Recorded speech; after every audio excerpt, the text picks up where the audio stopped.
the ability to auto-produce imagery for pennies that before you would have had to have a whole production studio or whatever. Now you can just do it like that. It's like being drowned in junk food.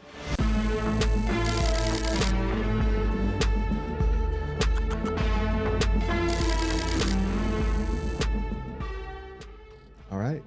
Margaret Wertheim, thank you so much for being on Urgent Futures. Lovely to be here, Jesse.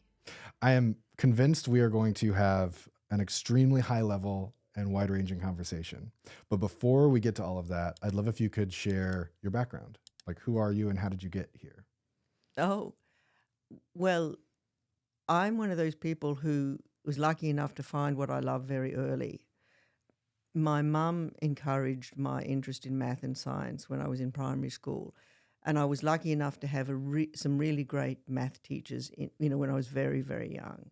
And I remember falling in love with prime numbers when I was probably 6 or 7. And I thought, wow, they are the most amazing thing. I want to know more about that. And by the time I was in high school, I was convinced that I wanted to study physics. I didn't really know what physics is. I knew it was about math in relation to the world, and I was obsessed with math in relation to the world. So I knew that's what I wanted to do. Amazing. I first discovered your work when my partner, Nancy Baker Cahill, introduced me to the Pearly Gates of Cyberspace, which we have here. And one thing that I felt really acutely in that book is how prescient it was for when you wrote it, and also that there were many echoes now.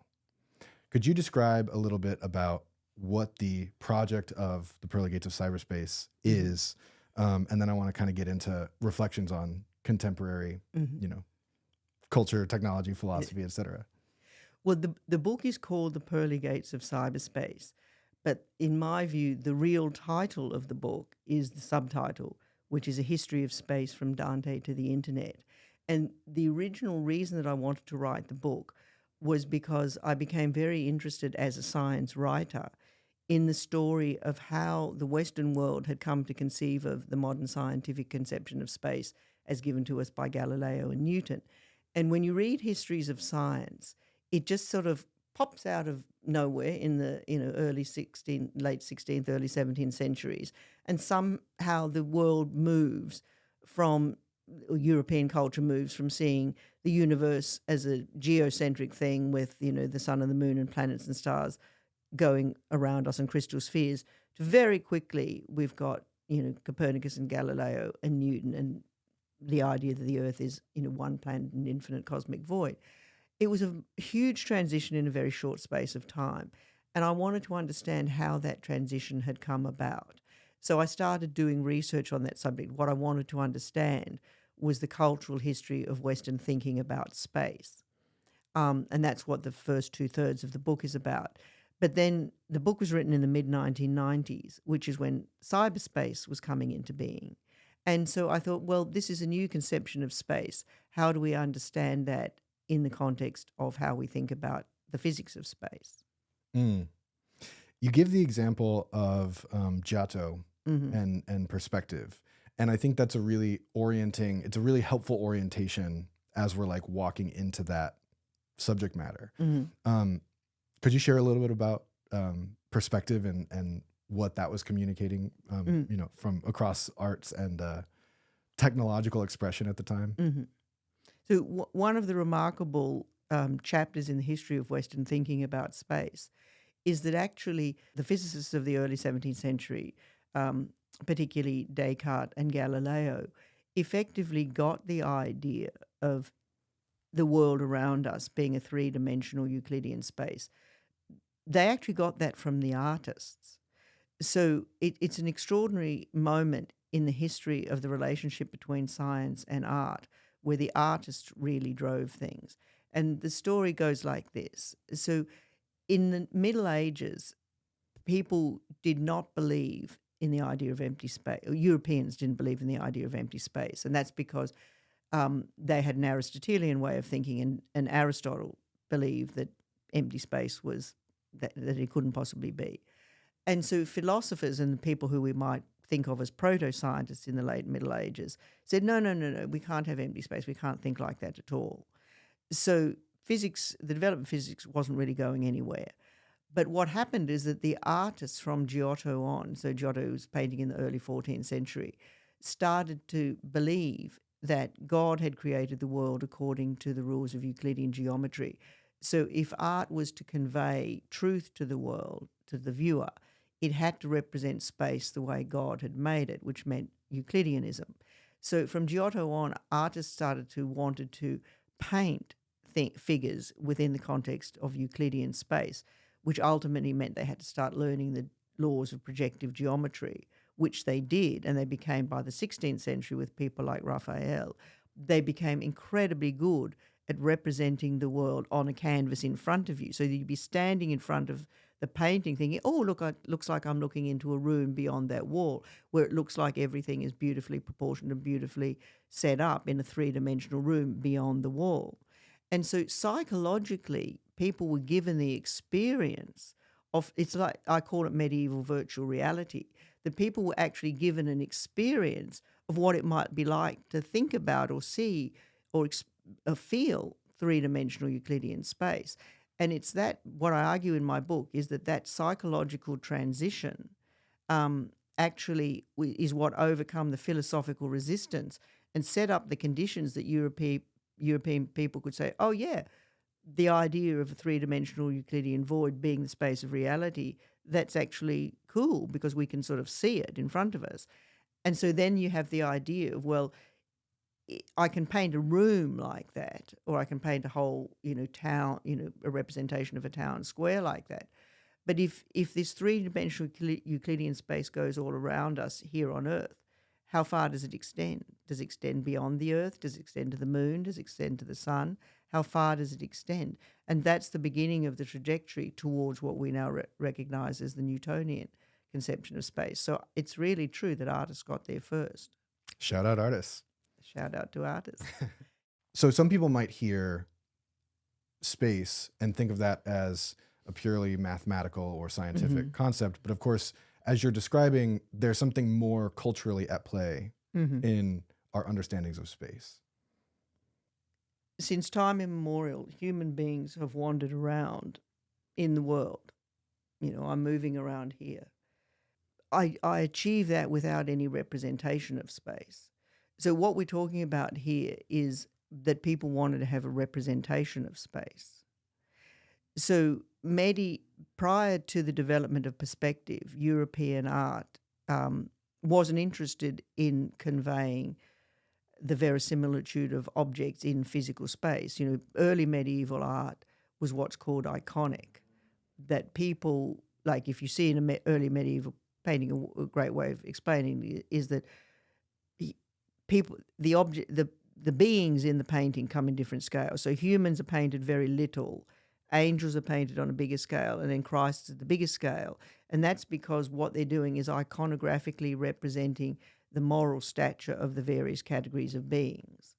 So it was only once artists became interested in representing the physical space of that we walk around in, and that's the move towards naturalism that happens in the late 13th, early 14th centuries, that we see art shifting from trying to represent something iconic to something that we now regard as naturalism or realism. It's, you can argue whether it's real or not, but they were trying to represent the bodies in physical space that we are experiencing. So part of the question then becomes, well, what are we experiencing and how can we describe that? And this was a time when Western culture was coming to believe that the universe could be described by mathematics, which is an idea that actually dated back to Pythagoras in the early 6th century BC, but had been abandoned, particularly by Aristotle. And so in the Middle Ages, that idea, the Pythagorean idea that God created the world according to mathematical laws. So if we really want to understand the world as it truly is and as we think that God created it, then we have to understand the laws of mathematics that underlie that. And so that gave rise to the idea that, first of all, we'll have a mathematical description of space, which is Euclidean, and then ultimately to the project of physics, which is trying to one way of characterizing physics is to say that it's the science that tries to discern the mathematical laws by which things in the world behave. But we should hasten to say, I think it's important to say, that this is one perspective on the world. Indeed, it is one perspective on the world. So, indigenous cultures, some indigenous cultures actually do have interesting mathematics embedded in them, but it's not necessarily the mathematics that we've identified. And so it's not that they're any less right. It's just that this mathematical project gives you tools for representing nature in very particular ways that are very, very accurate for making predictions about all kinds of things.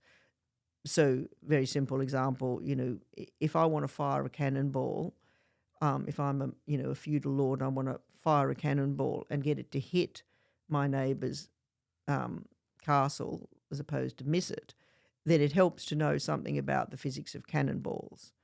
So once people like Galileo just started to develop the physics of cannonballs, it had part of the reason to do that was because it had predictive power. So what type of impact does that have on how culture develops then? Well, you have lots of things. One is that you get a lot of predictive power, which enables you to build stuff like better cannons, or, it helps you, jumping forward, say, to the 19th century, one of the great triumphs of predictive physics was the science of thermodynamics, which is the study of heat flow and heat exchange. And people were developing steam engines before we had thermodynamics. So the steam engine was, something that came out of effectively what we could call today tinkerer culture. But developing the laws of thermodynamics and really understanding the mathematics of heat flow allowed people to understand much more accurately how heat exchange was going on inside these machines, and therefore how to improve the machines. So we probably would have got the first part of the Industrial Revolution without the mathematics of heat flow, without thermodynamics. But there's no question that we needed the mathematical understanding to get the engines to improve themselves to a degree where we could really have, the full-on second part of the Industrial Revolution, or later part of the Industrial Revolution. And so these powerfully predictive mathematical ways of describing the world have had enormous cultural effects, both through the technological advances that they have enabled. Simple example, the microchip. We would not have the microchip if we didn't have a quantum mechanical understanding of semiconductors. That's not something we would have just stumbled on. We wouldn't have had lasers either without the theory of lasers. We weren't going to just stumble upon those things. But it's also true that once the theories are developed, they have enormous psychosocial effects that we come, like, for instance, we now believe that we live in a three-dimensional, if you want to go to relativity, four-dimensional world. Most people don't even question the idea that they live in a three-dimensional space. But we should bear in mind that until the 17th century, nobody in the history of the world thought they lived in a three-dimensional space. So what did they think they lived in? What did they think the cosmos or their reality within the cosmos was? Well, in Europe, Christian people believed that they lived in a sort of dualistic reality, that the way I like to say it is that they effectively believed they inhabited two spaces of being. One was the space of the body here on earth, and the other was the space of the immortal soul, where they would, ultimately go after death. But for them, that space, and I think it can be considered a space because, it had its own geography. It was, heaven, purgatory, and hell. So medieval people believed that the ultimate space of reality was the space of the human soul, and that was what was mattering to them. That was the prime reality. And the secondary reality was the space of the human body, which they weren't that interested in. So they didn't really have a particularly articulated philosophy of what that space was. I mean, they did have a philosophy of it, because taken from Aristotle, had a philosophy of space, which is very complicated and rather difficult for modern people to understand. But that wasn't really important to a lot of people. So when the project of modern physics comes into being in the late 16th, early 17th century, it's in part because people are wanting to have a much more precise empirical understanding of the space we live in here on Earth. And when you were talking about it earlier, you kind of put scare quotes around like reality as it really is. Yes. As seen through the empirical Yes. math science lens on reality. Why did you throw those scare quotes up? Well, it's not so much that I want them to be scare quotes. It's that I think it's very necessary to understand that our scientific descriptions of the world are real, but they're not the totality of reality. And it's really one of the great projects of that runs through a lot of my work, is that I'm trying to describe how it is that we can celebrate and enjoy and appreciate the fruits of physics, not just through its technological implications for us, but in terms of, I think the physicist's way of seeing is extremely beautiful. That's why I went to university and spent, 4 years studying it, because I think it is incredibly beautiful. But I don't think it's the totality of reality. And I think we live in a time where there is this kind of a bit of an epistemological tyranny going on, that people are saying the physics description of the world is reality. That is the totality of reality. And whatever is seen to somehow not fit into the physicist's description of the world is increasingly cast as unreal. And I think this is a huge, huge problem. Now, the primary example of this is free will, and we can get into a whole discussion about that. But Let's do it. The reason that free will is being cast by a lot of people as something that's supposedly an illusion or a delusion is because it doesn't fit with the deterministic models of physics. And what I want to say is that's because the physics models it's a model. They are beautiful models. They are fabulous models, but they're not they are just models, and they're not the totality of reality. And it's interesting because the problem of free will and the threat that physics posed to free will as an idea was recognized even in Descartes' time in the early 17th century. So the whole of modern physics was born in the shadow of this problem. And Descartes believed that he had found a way around it. And I mean, Descartes gave us the mathematical tools to begin to do the physics project. He's the one who gave us the idea that you could map, speed versus time or distance versus whatever. It's to Descartes that we owe the mathematical tools that underlie modern physics. And he was really interested in the question of, if we're going to have a mathematical science, how can we do it? So he invented these wonderful tools for actually doing it. But he also wanted to say, what is it that math can describe? And this was a huge question throughout the 17th century.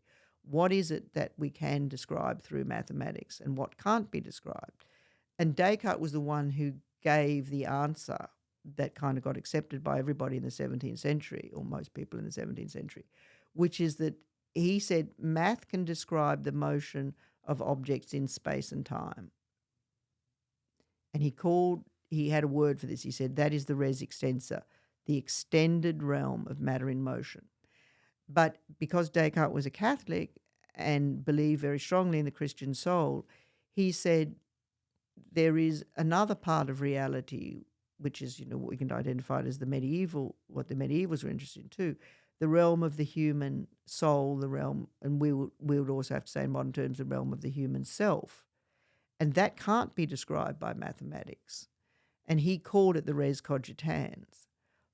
And for most of the 17th century, people believed that there were that even people like Newton, especially people like Newton, who was also a religious fanatic, that there was this part of reality, the human soul, and that was outside of the realm of science. But in the 18th century, the big movement of one of the big movements of the Enlightenment was to say, oh, we don't need that res cogitans stuff, that matter in motion is the totality of reality.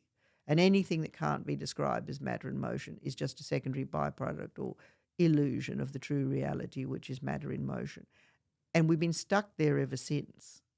And I think we have to come back to the 17th. I believe we should come back to the 17th century idea and assert the reality of something beyond the motion of matter in physical space. Now, this is an heretical idea to say today. But actually, it's not entirely heretical, because this is the project that in some ways is motivating people like Lee Smolin and Carlo Rovelli, two, very elite physicists who have come to the conclusion that it's unsatisfactory to say that free will and also time are in some sense illusions, that perhaps we need to think beyond space and time. And so there is a big movement again, or a movement again in physics, to come back to the discussion about how does our physics and our models of physics relate to ourselves as humans. You said when we talked prior, you made this comment about, you said it so well, so I don't want to like butcher your version of it, but that the current empirical paradigm predicated on this amazing century for physics hasn't left space for the self. And so thinking about that question of free will, thinking about the work that Smolin and Rovelli are doing, how are you thinking about what's missing in that conversation? Like what is missing from what physics can't describe? Well, I think you hit the nail on the head. I like to say that in the current scientific paradigm of the universe, we've literally lost ourselves in space. There is no place in the geometric, multidimensionalized version of space-time for the human self.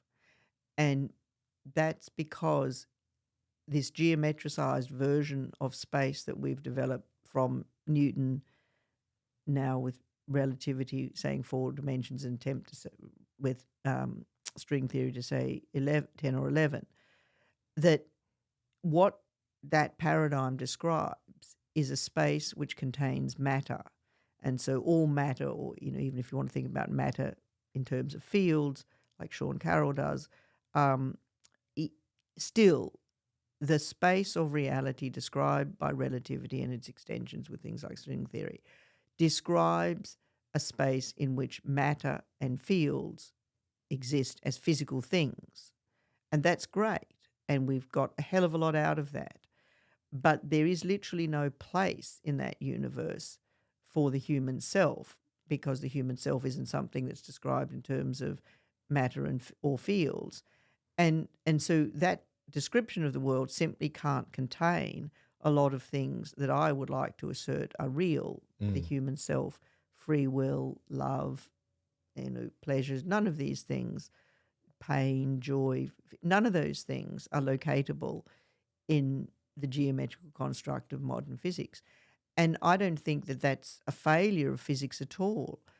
I just happen to agree with Descartes that the project of physics has been phenomenally successful at describing matter in motion and its extensions and fields, but that is not the totality of the real. We should be recognizing, I think, Descartes' critique of this, that the totality of reality contains another, as it were, aspect of phenomena, which is what we would probably call, today we'd use the term psychological. Descartes would have put it in terms of the Christian soul, but I think we can recognize that it is the realm of what we would call, psychosocial behavior.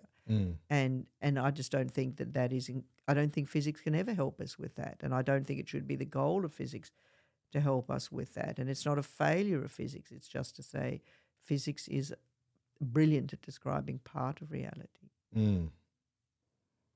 It's so rich. Do you have a hypothesis for, or a conceptual frame that you're using for thinking about what this missing res cogitans self psychosocial aspect of reality is?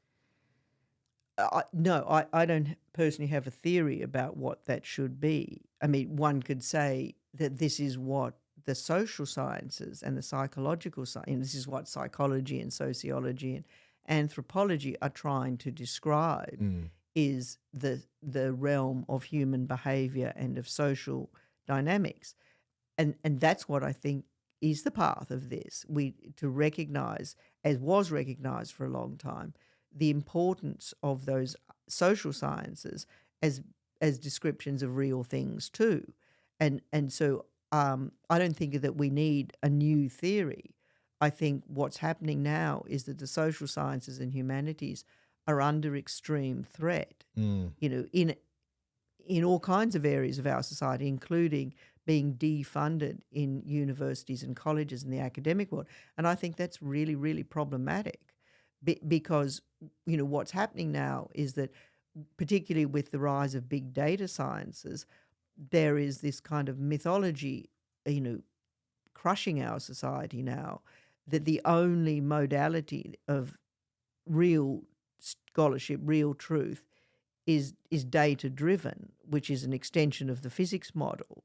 And that if you can't do data stuff, then you're not capturing something real. And I would just come back to asserting, along with Descartes, that actually anything that can be dataized is ipso facto a limited part of reality. It's part of reality, but it's not the totality. And we simply do need to have respect for other epistemological discourses. So I don't want to invent a new one. I just want to show that there are limits to the empirical methodologies. Right. We need to put as much trust in the heuristics of the social sciences as being validators of what's true or real. Does that kind of capture what you're saying? Yes, I think so. I mean, I'm not sure that I would use the word heuristics because I think it's a good word, but it's a word I think that's come to be regarded as a bit derogatorily. Oh, okay. I mean, in our society now, where people who have heuristics are the people who don't really have data. I mean, that's just my impression. Physicists have this term. They call it, when they see other people trying to emulate their methodology and reduce everything to numbers and equations, physicists has this term. They say physics envy. And they don't mean it kindly. And I'm assuming that it's rooted in one of Freud's ideas. No. Oh, it's not? Oh, okay. No, I don't think so. Oh, okay. No, I don't think physics thinks that at all. I think they just see. I mean, I encountered the term when I was a physics student, in the late 70s. And I remember encountering it, in relation to discussions about economics. And some physicists made because economics has gone so highly mathematical for, 70 or 80 years. And some physicists made the, scathing remark, oh, they're just suffering from physics envy. And I think it's true. But physics envy is really kind of taking over the academy and it's taking over many, many other things too. The arts are being invaded by physics envy in the sense that, like, you try applying for a grant for any arts project these days, and you're supposed to come up with all these metrics. Who sees your work? How many, black people, white people, gay people see your work? We've kind of reduced everything or we are reducing so many things to, you have to have metrics to prove the validity of it. I don't care what the sexual orientation is of the people who are coming to my workshops about math and science. What matters is that I'm expanding their knowledge of math and physics. But also when I do arts projects, we are increasingly asked about the metrics. I don't care. But I think that it's because our society is suffering from physics envy that numbers matter and that numbers are the only thing that matters, and that everything that matters, everything of value has to be equated with numbers. And I come back to Descartes. Descartes would have been appalled. Newton would have been appalled. Galileo might not have minded so much, but Newton would have been appalled by this, because Newton really believed in the reality of the Christian soul. Mm. And I think our society has taken that Enlightenment view that reality is only the physical, that the real is only that which is describable by the mathematical laws, and just extended that to a point of absolute insanity. Mm. And it's not going to be solved by getting new physics. I believe we just have to assert that physics isn't the only part of reality. Physics isn't the only way of describing reality. Yeah. Or not all of reality. Do you have a recommendation? Like, I'm thinking about the example you just gave of applying to, a grant in the arts. Do you have any recommendations for those committees of thinking about other ways of trying to make determinations, about what's being submitted if they're not relying exclusively on metrics? And it's fine if I'm not saying that you would need to. I'm just curious if you do have something in mind. It's a good question. I hadn't actually thought about it. I mean, I think it comes back to that, very slippery but necessary word, judgment. Mm. That the people who are judging, on selection committees are making judgments. By deferring to data, you're just putting that, you're saying, I'm not going to make a judgment based on what I think or feel or my experience. I'm going to put the judging criteria in metrics. That's just completely arbitrary. I actually think it'd be much better if we come back to what it was before and say, okay, this group of people in the room, we may have some biases, we may have some predilections, but we're going to make a decision about what, who should win the book award, who should get the grants. I don't think that's any less arbitrary than metrics. I mean, I think the problem is that people have come to believe that metrics somehow take away bias, and that is just nonsense. The metrics themselves express bias because you're already saying which metrics, what somebody had to decide what measurements we're going to make that we're going to regard as valid. So it seems to me that the whole obsession with metrics now is based on a notion that they are somehow value neutral, and that's the whole mythos of modern science, that it's completely value neutral, that by reducing things to numbers you somehow take away the human bias. Right, the view from nowhere. Yeah, and I think that's nonsense. I mean, this is a complicated subject when it comes to discussing physics itself. Is there sociological bias in physics? Mm. That's a very complicated subject. But I think when it comes to using physics methodologies, i.e. applying numbers to things that are outside of physics, it's totally a bias game because somebody's decided that this parameter matters as opposed to a million other parameters we could have measured or tracked in some way. Mm. Mm. You talking about decisions reminds me that you had brought up free will earlier, and I didn't want to leave that subject behind because, as you identified, it's back in vogue as a conversation. In large part thanks to Robert Sapolsky, but there's a lot of people who are putting forward ideas around free will right now. I'd first ask you to just state your case directly. Do you believe in free will? And depending on your answer, why? Absolutely. Okay. As far as for me, free will is absolutely fundamental, for the reason that it's always been fundamental in Christian theology, which is, and I should say I was brought up Catholic, and I'm influenced by that. But I totally agree with Descartes that if you take away free will, then there is no moral responsibility. Mm. And I know there are people who call themselves compatibilists, and I just think that's horseshit. If I don't have the power to choose what I do, then there is no such thing as morality. If it's all just somehow predetermined by the conditions of the universe that I'm about to stab you in the eye with an ice pick, then what's to stop me stab you in the eye with an ice pick? I hope you don't. And, I think this was a debate that animated the whole of the 17th century in relation to mathematical science, because they could perceive even then that this was the problem if you had a mathematical description of the world. If the universe operated according to mathematical laws, it was understood, even in Descartes' time, that made a mockery of any moral decisions that anyone would make. And I think we're still struggling with that.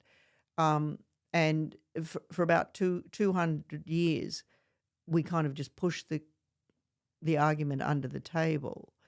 I mean, philosophers and psychoanalysts and psychologists clearly dealt with the problem because morality, didn't go away as a problem. But there wasn't a really super strong claim that it didn't exist. And I think in the 20th century, because the successes of physics were so great, we developed quantum mechanics and general relativity, the successes of the mathematical description of the world were so intense and so great, it became much harder for people to argue about how we could have a reality that wasn't that, because those things were so successful and could make predictions to 20 or 30 decimal places. How could you argue for something beyond that? But I think that's the fundamental problem. It is just because we've we can predict matter in motion to 20 decimal places doesn't mean that the things that are going on in our minds, love, fear, hate, jealousy, all of the emotions that we feel, that those aren't real. And I think we just have to assert that we need different layers of epistemological discourse, and that physics maps incredibly well onto one part of reality. But my ability to do something as a self is real. And I just think we have to not concede that territory. So what about some of the arguments about free will also focus on the biological and chemical determinations? You don't choose where you're born, you don't choose your genetics, you don't choose your sort of neurochemicals. How do you think about that in this construction? Like, do you view free will as something that is filtered through all of the factors that some of the other folks like Robert Sapolsky are identifying, like the different neurochemicals that, again, his claim and folks like him are claiming you don't have any pre-knowledge, you don't live in a realm prior to becoming a person, and sort of are given a choice around the factors of your life? Oh, sure. I mean, I'm a white woman from a privileged background. My experience of the world is different from, a poor black kid who grew up, surrounded by gang violence. There's no question that the conditions of the world that we come into affect us, but that doesn't elide our free will. I mean, I'll give you a really good example of this. I'm an identical twin. I was conceived with another human being, and we came out of the womb together. We looked alike until we were about 17. Most people couldn't tell us apart. We looked alike, we dressed alike. We shared a bedroom and often slept in the same bed. We shared genes, we share upbringing, and yet she's a totally different human being to me now as grown-ups. Totally different. And, we shared everything, environment, nurture, nature, and genes, and yet we are so totally different, and everybody says this. So what this proves to me is that whatever the setup of your, however you come into the world, under whatever conditions, including the genetic conditions, that doesn't determine what you become. And I think of it as like a psychological version of the butterfly effect. Like, there were particular things that happened differently when Chrissy and I were very young, very small things, but things that, have ultimately magnified. And so I think the human self exhibits a version of the butterfly effect. Small things make big differences. But again, we are two totally different people who came from pretty much, if we were to plot us on any kind of a graph, everything was the same, and yet we've grown wildly apart. So if that's possible for me and my identical twin sister, imagine what's possible for people who come from very, very different backgrounds. But that doesn't mean that neither of us got no bearing whatsoever on the fact of whether either of us have free will. She's just as free to, shove an ice pick through my foot as I'm free to shove an ice pick through her foot. And, I don't understand how the Sapolsky argument is supposed to work just because you come from a specific socioeconomic, chemically inflected, genetically inflected position. That's got nothing to do with whether you have free will, in my view. I mean, I just don't buy his argument at all. What do you take the most umbrage with in his argument? I would say he is an extension of the phenomena of people who are trying to say we somehow live in a deterministic world. We've got the laws of physics, we've got the laws of genetics, or we've got a description of genetics, we've got biology, and that all of that determines what we are. And I don't believe that. Do you think your thinking around free will is rooted in being an identical twin? Like, was that a formative part of your thinking when you were younger because you were reflecting off of somebody who technically has your same biology? I don't know if that's what's formed my views about free will, but simply the very strong experience of being a twin and remembering a time when people just thought I grew up, particularly when we were little children, people literally couldn't tell us apart. It was like there were two versions of me walking around. But gradually we've grown into such different people. I mean, she's an alien. I always say to everyone, I'm very lucky I'm twin to an alien. She's the most alien person I know. And it's a wild experience. I feel like I've lived two lives. And that's the great beauty. That's the gift of being an identical twin, in my view, is not everyone fantasizes there's someone else who lives the same life as you, and isn't that cool because they really understand you. But to us, or at least to me, the experience of being a twin is that I really do feel like I've lived two lives. And the other life is so different to mine that I've been given access into an alien mind. And that is just wildly wonderful. It's also hard work. And I think part of what I object to with people like Sapolsky is I think that I don't know if he says this specifically, but it feels to me like part of what he's on about, and other people like him, is that they think that there is somehow one universal experience that all people are having. And I just think that's nonsense. I think we're all having extremely different experiences. And one of the services we need to render to one another is to truly try to understand one another's alterity, instead of trying to sort of say, like Steven Pinker to me is the highlight of this, that, there's one universal human experience, and all people of good faith and goodwill ultimately gravitate towards the same mental positions. I think this is rubbish. And being married, being a twin is like being married since the moment of conception with no option of divorce. And I've been married to an alien my whole life, and I'm interested in the differences in people. I'm interested in what you could do that I couldn't do. How do you see the world that's totally different from how I see the world? And I think it's a dull and boring project that I think some contemporary scientists are pushing for, that somehow everybody gravitates towards the same state. And I don't want to live in. I don't believe we do live in a world like that. But I don't want to even think like that. I want to understand the difference. I want to revel in the difference. I want to be surprised. It also seems like it makes space. Like, you've brought up the idea of morality a few times. And I think obviously the questions of morality and free will go hand in hand. One thing I think about, and I don't know what question this points to, so I'm just going to sort of say it and then throw it to you. One thing I think about with morality is where in the progression of human evolution does morality fit?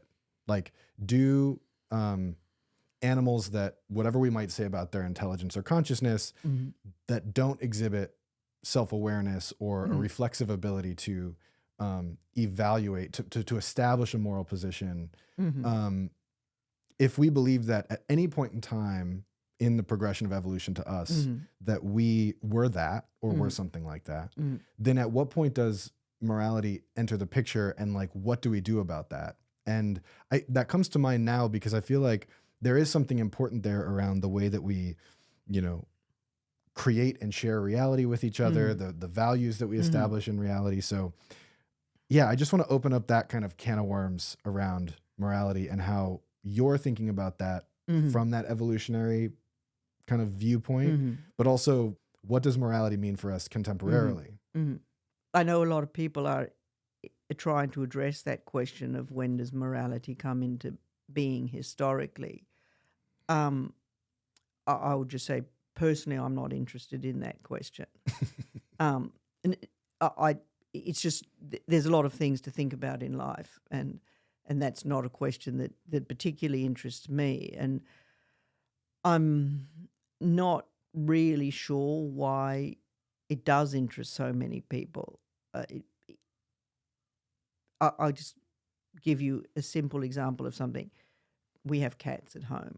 Last night, one of my cats deposited a torn apart rat as a little offering next to where I work. I took it as an offering. I'm sure the rat wasn't having a good time, but I don't think the cat was being immoral. It was just being a cat.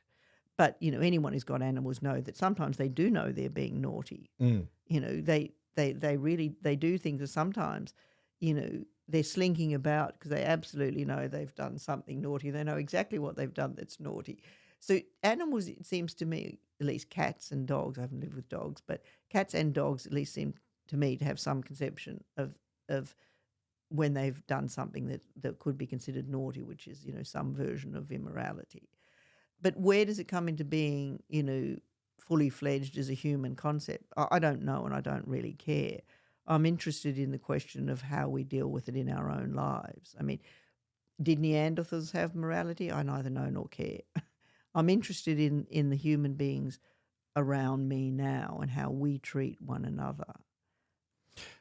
The reason it comes to mind for me is I agree with you completely that it matters now, but understanding its evolution and understanding its relationship to us historically helps us do a better job in our moral philosophy. So, like, again, thinking about free will, if you're the type of person who doesn't believe in free will, then as you're saying, you kind of give yourself a pass on having any moral positions.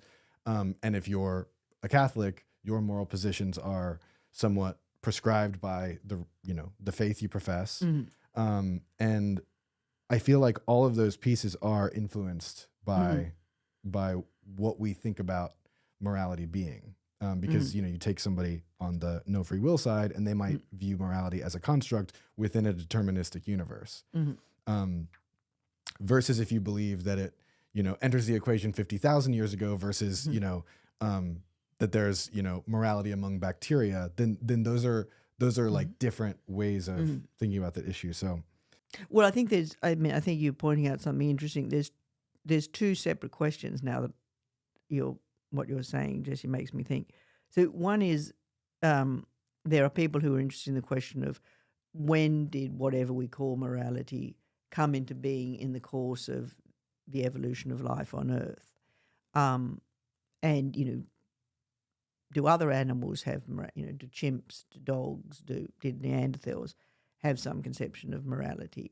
But then there's I think the real question that you were alluding to just now is the question of once whatever morality is comes into being, then different cultures at different times in different places in different historical moments have different conceptions of what morality is. So once upon a time it was considered, you know, in the Western Europe it was considered perfectly moral to torture people if they were heretical, because you were trying to get them to express a non-heretical view because that would save their soul. And in the course of saving their soul, that was considered to be a much higher goal than subjecting them to enormous pain. Clearly, we don't agree with that principle or that take on morality anymore.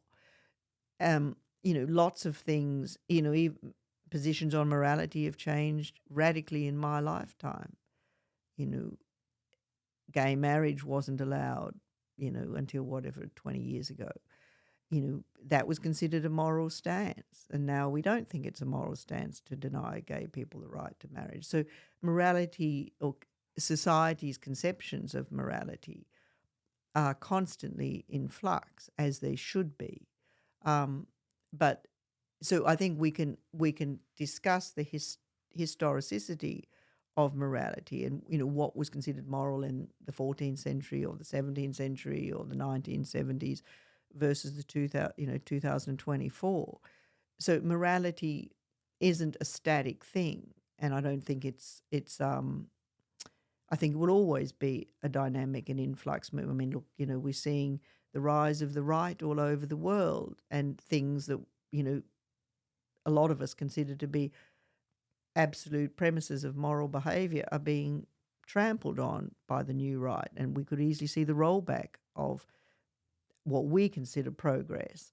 So I think it's important to talk about the historical embeddedness and the cultural embeddedness of our conceptions of morality, and to recognise that different cultures also have their own views about morality that might be very different from our European-inflected Western ones. But the question of when morality or anything like it came into view in a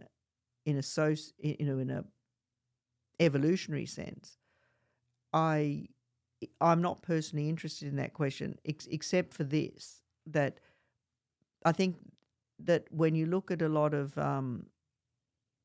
creation myths, that is one of the things that they're dealing with. Non-Western creation myths that is one of the things they're dealing with, trying to describe to themselves how humans came to be the creatures that they are, with the capacity for behaviour and therefore the capacity for moral action. And in my understanding, is a lot of creation myths are dealing with that. How did humans come into being as these beings who clearly seem to have some sort of qualities that are not in necessarily everything. And that's why I think creation myths outside of science are really interesting and important to study and understand, because they are, I think, about the coming into being of humans as not as physical beings but as psychosocial beings. And I think we in the West have kind of divorced ourselves in the age of science. We've divorced ourselves from that aspect of thinking, and I think we're suffering from it. I think we do need, as it were, creation stories about ourselves, but I'm not sure that science is the place to be looking for that.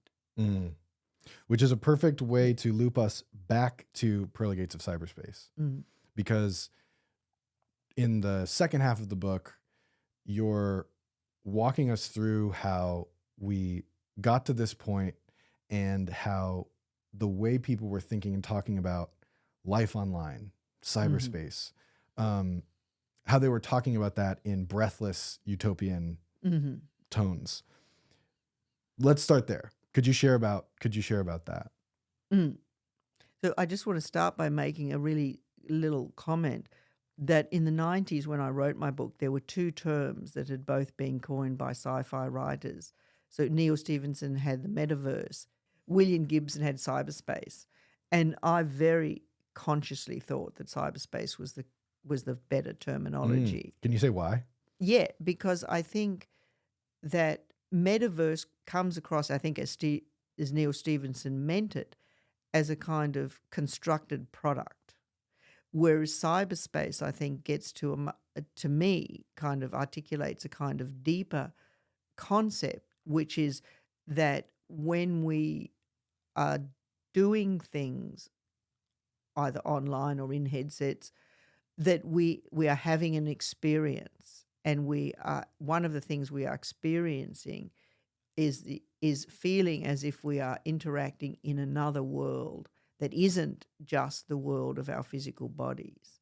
And I think that's a really important concept to take on board. And it's the thing that I actually really, really think is terrific about the rise of the internet and now coming to being of virtual realities, is that we are being given an experience of that is not describable in terms of what our physical bodies are doing, and that we do actually now have a kind of bipartite, we're returning to a sort of bipartite reality where, there's no question that me sitting in my chair doing there's a body sitting at the computer, but it's equally true that I'm having an experience of zooming about in this, I think cyberspace is a great word for it. And one of the things that I was trying to get at in that book is that this other space, and maybe it's not just one single coherent space, but these other spaces that we're experiencing, these cyberspatial realities, they are real. Something is going on in my mind when I'm doing that. I'm having wonderful times. I can be having terrible times, but I can be having wonderful times. And this is kind of returns us in a way to the medieval position where we don't use the word soul, although a lot of people were trying to in the 90s. But we are experiencing the self is somehow zooming about doing stuff and having emotive experiences and intellectual experiences. And I think this is real. And it to me, it brings back to the position, the Descartesian duality, that we aren't just creatures of the body, that we do have minds, that there is in some sense a res cogitans that we can experience and play in and travel in and be in. So I think the word cyberspace is a fabulous term. What my book was trying to question in the 1990s was that there was a lot of utopianism going on about in the 90s about this was going to radically change humanity. We were all going to be better, more wonderful people because we were all connected and intertwined with one another. Well, look how that turned out. And I think all that kind of utopian quasi-religious hype that was going on in the 90s about Web 2.0, we're seeing absolutely intensified with respect to Web 3.0 and with respect particularly to what AI is going to do. And I think the same critique that I said in, when the book came out in 1997 applies even more intensely 25 years later. Don't buy the quasi-religious hype, guys.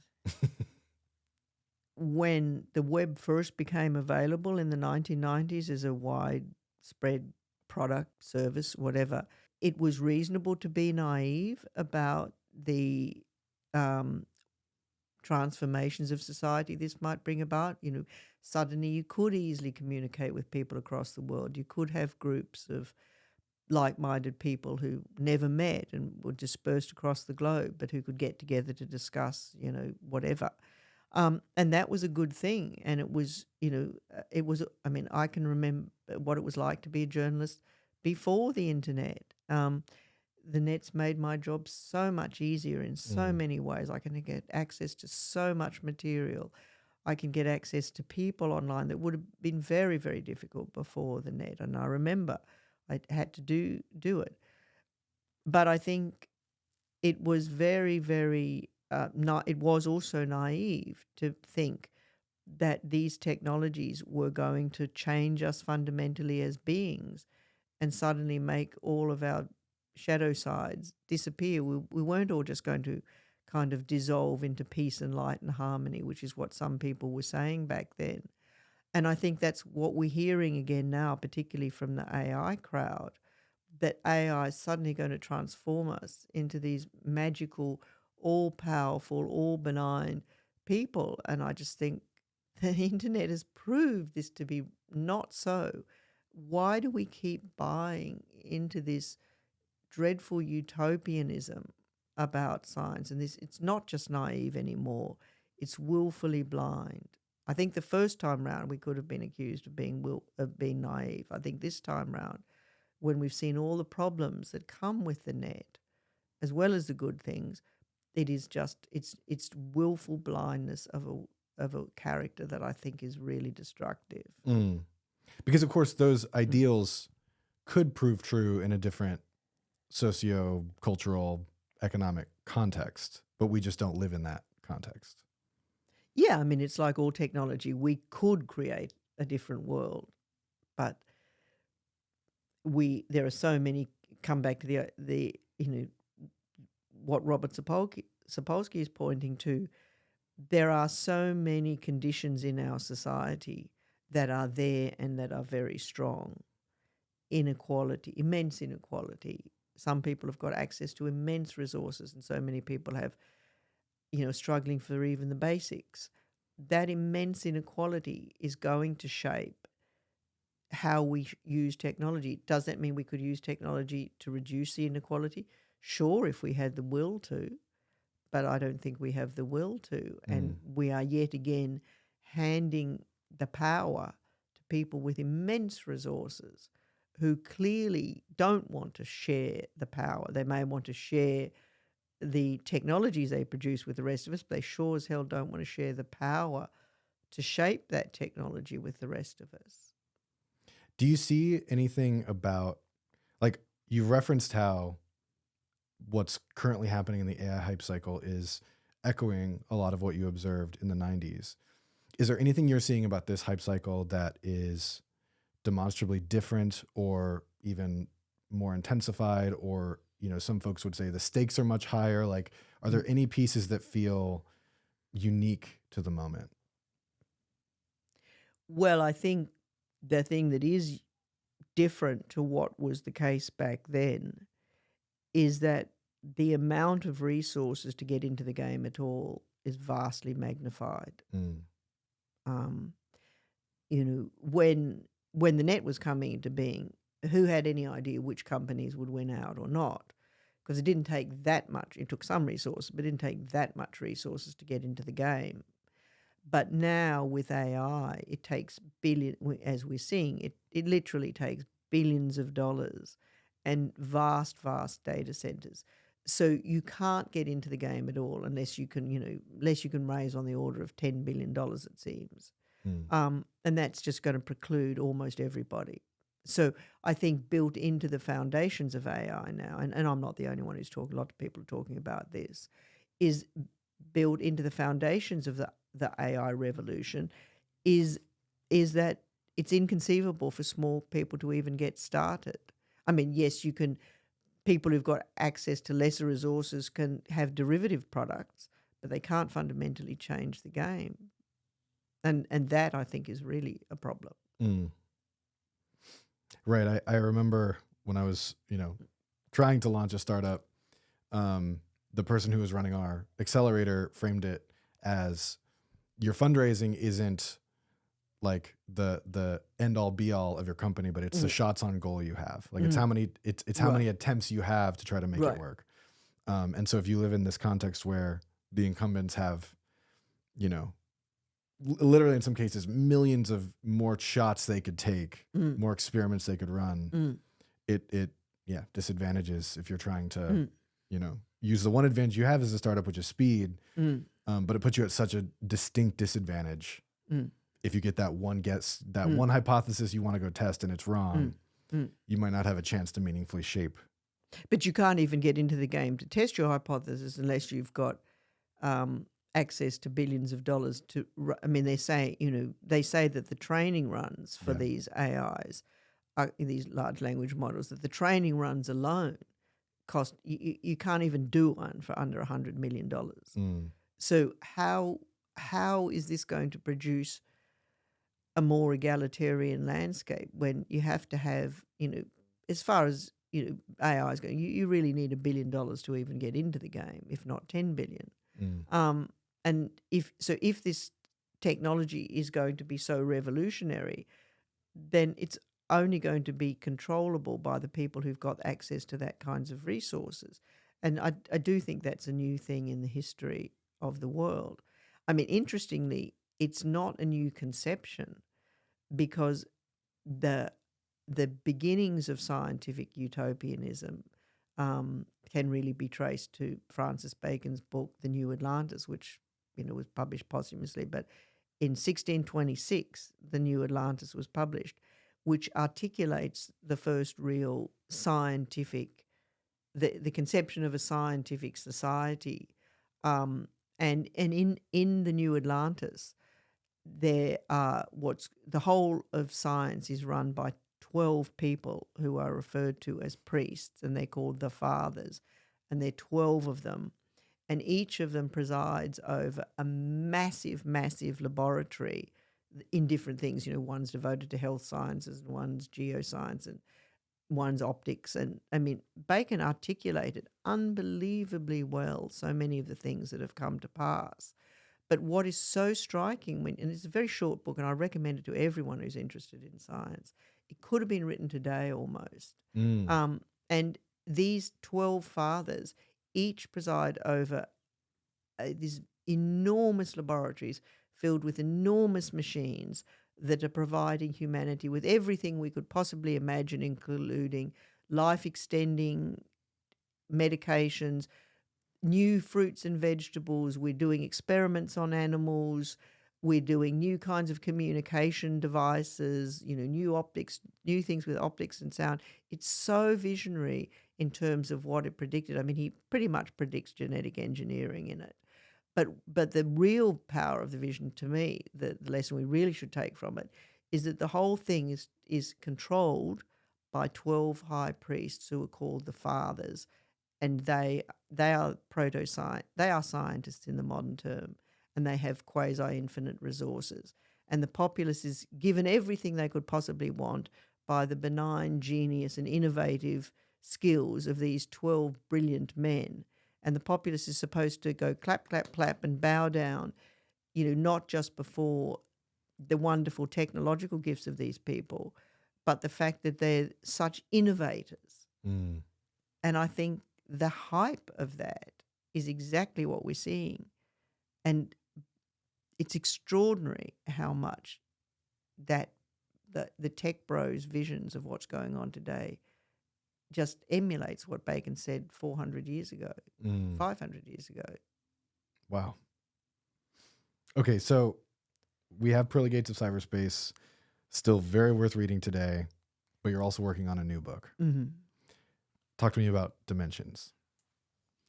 So the book that I'm working on now is, I think, an extension of the Pearly Gates book. And that's because in the previous book, what I was looking at was how the West had developed a scientific conception of space. So Descartes, Galileo, Newton, Einstein, string theory. And it occurred to me that all the Western scientific conceptions of space were based on dimensionality. For Galileo and Newton, it's 3 dimensions. For Einstein, it's 4 dimensions. Kaluza said 5 dimensions. String theorists say 10. 11. M theory says 10 dimensions. So I thought, well, this is really interesting. What does the term dimension mean? And how did we come to that concept at all? So I really wanted to look into how we evolve this concept of dimension, and what do we even mean by it? Like when we say we're sitting in a 3-dimensional space in this room, what do we even mean by that term? And I thought, oh, that's such an obvious concept that there must be a book out there. And so I've looked and looked and looked, and there was no book out there to do, that kind of really explained the term dimensions. And so I thought, oh, well, I want to write a book about that. Yeah, I mean, it sounds very necessary. And as I've said to you before, I remember as a young person encountering the idea of space-time, and in particular time being a dimension. Like I couldn't wrap my head around it. Well, the question of time is, as you say, that was one of the reasons that I wanted to investigate this question too, because in special and general relativity, time is conceived of as just another dimension of space, a special kind of dimension. but effectively it's a dimension of space. And what does that mean? And how do we make sense of that? And it is this conception that time is just another dimension of space, which ultimately leads in part to the idea that we can say free will doesn't exist. And the reason for that is that in general relativity, because time is conceived as another dimensional space, when you pull back and look at general relativity as a totality, the four-dimensional universe just is, from the perspective of the totality, time is there as a totality, like space is there as a totality. And so what that means in a very real sense is that, as Lee Smolin put it, in general relativity, nothing actually happens because time is there already conceived as a totality. So there is, if you take general relativity seriously, as Smolin says, nothing actually happens. And if nothing actually happens, then we're not free to choose anything. So and physicists refer to this conception of time as block time, because it's just a big solid block. It's not actually happening. There's no actual dynamism. And this is why people like Lee and Carlo Rovelli and there's another wonderful physicist, Marina Cortez, they and others have come to the belief that general relativity can't ultimately be our final theory of the universe, because four-dimensional space-time reduces time to something that doesn't actually play out, which means it doesn't really qualify for what most of us think of as time. So one answer to this is just to say, well, the time we think of or that we think we experience, you can claim, as a lot of people do, that time is an illusion. And there's a lot been written about that, but I just think this is, again, if you go down that path, then you have to, go down the path that inevitably leads you to that free will and moral action is an illusion too. And I think Rovelli and Lee Smolin and Marina Cortez are right to say, no, we need a physics that puts time back as a fundamental aspect of reality in and of itself, and not just as some fancy extension of space. And that's what they're trying to do. Could you briefly describe the theory of general relativity, just for listeners who might not sort of remember, so that when you're saying, we give some context, just bullet points. General relativity is ultimately a theory of gravity, but it's also a theory of the structure of space and time. Prior to the development of special relativity, physics was broken up. We had a theory of gravity that was given to us by Newton. We had a theory of motion that was given to us by Newton, or had laws of motion given to us by Newton. And we had an understanding of electrical and magnetical phenomena that were given to us by Maxwell's equations. So physics effectively had three parts: motion, gravity, and electromagnetism. They were really separate theories. What Einstein did with special relativity first is he gave us a theory that unified Newton's laws of motion and Maxwell's equations of electromagnetism. Now, that might sound like something that's pretty arcane, and actually when he developed it, it was pretty arcane. But that was his impetus. He realized that we needed to have a more expansive theory that would unify these things, and that was because scientists were struggling to understand phenomena that they were beginning to be able to explore with subatomic particles like electrons and protons. So Einstein unified Maxwell's electromagnetism and Newton's laws of motion, and that gave us special relativity. And one of the consequences of special relativity is it said, this mathematical description describes space and time as entangled together in this one unified thing called space-time that happens to be like a four-dimensional construct in the mathematics. So this was a really fantastic thing, not because Einstein wasn't setting out to revolutionize our ideas about space and time. He was setting out to unify two disparate parts of physics, which needed to be unified if we were to understand how subatomic particles behaved. And it turned out that it said there is this four-dimensional construct. But we still had special relativity, which is unifying the laws of motion and the laws of electrodynamics. But there was this other bit of Newton's work, gravity, that sat outside that. So Einstein said, at that point, I want to unify these things. And there was no practical reason to do this. At that point, Einstein was just, as it were, running on pure imaginative vision. I want physics to be unified, what we understand about physics at this point in time to be unified. There was no practical reason to do it at all. But he managed to find a mathematical theory that unified special relativity, which is therefore the laws of motion and electromagnetism, with the law of gravity, and that's what general relativity was. And lo and behold, what it says is that the four-dimensional universe of space-time has shape. It's curved and bendy and wavy, so that, any heavy body like the sun or a big galaxy makes the surface of space-time bend and curve. And it's that bending and curving of space-time that, according to general relativity, is just what gravity is. So gravity, the miraculous thing about general relativity is that in this way of seeing, gravity isn't just some external thing that exists with no explanation. And Newton himself recognized this. Newton famously said, when asked, what is gravity, he said, I frame no hypothesis. It just seemed to be this God-given force. And Einstein explains it as a byproduct of the shape of space-time. And it is many physicists, and certainly my favorite thing in the history of science. It's just a miraculous piece of imaginative work that leads to this incredible interpretation of the world. I love the way you talk about it. That's really a miraculous, and this is one of the things that drives modern physics, is that the idea that we should have everything unified into one construct and not have these, as it were, things that are kind of sitting out there unexplained.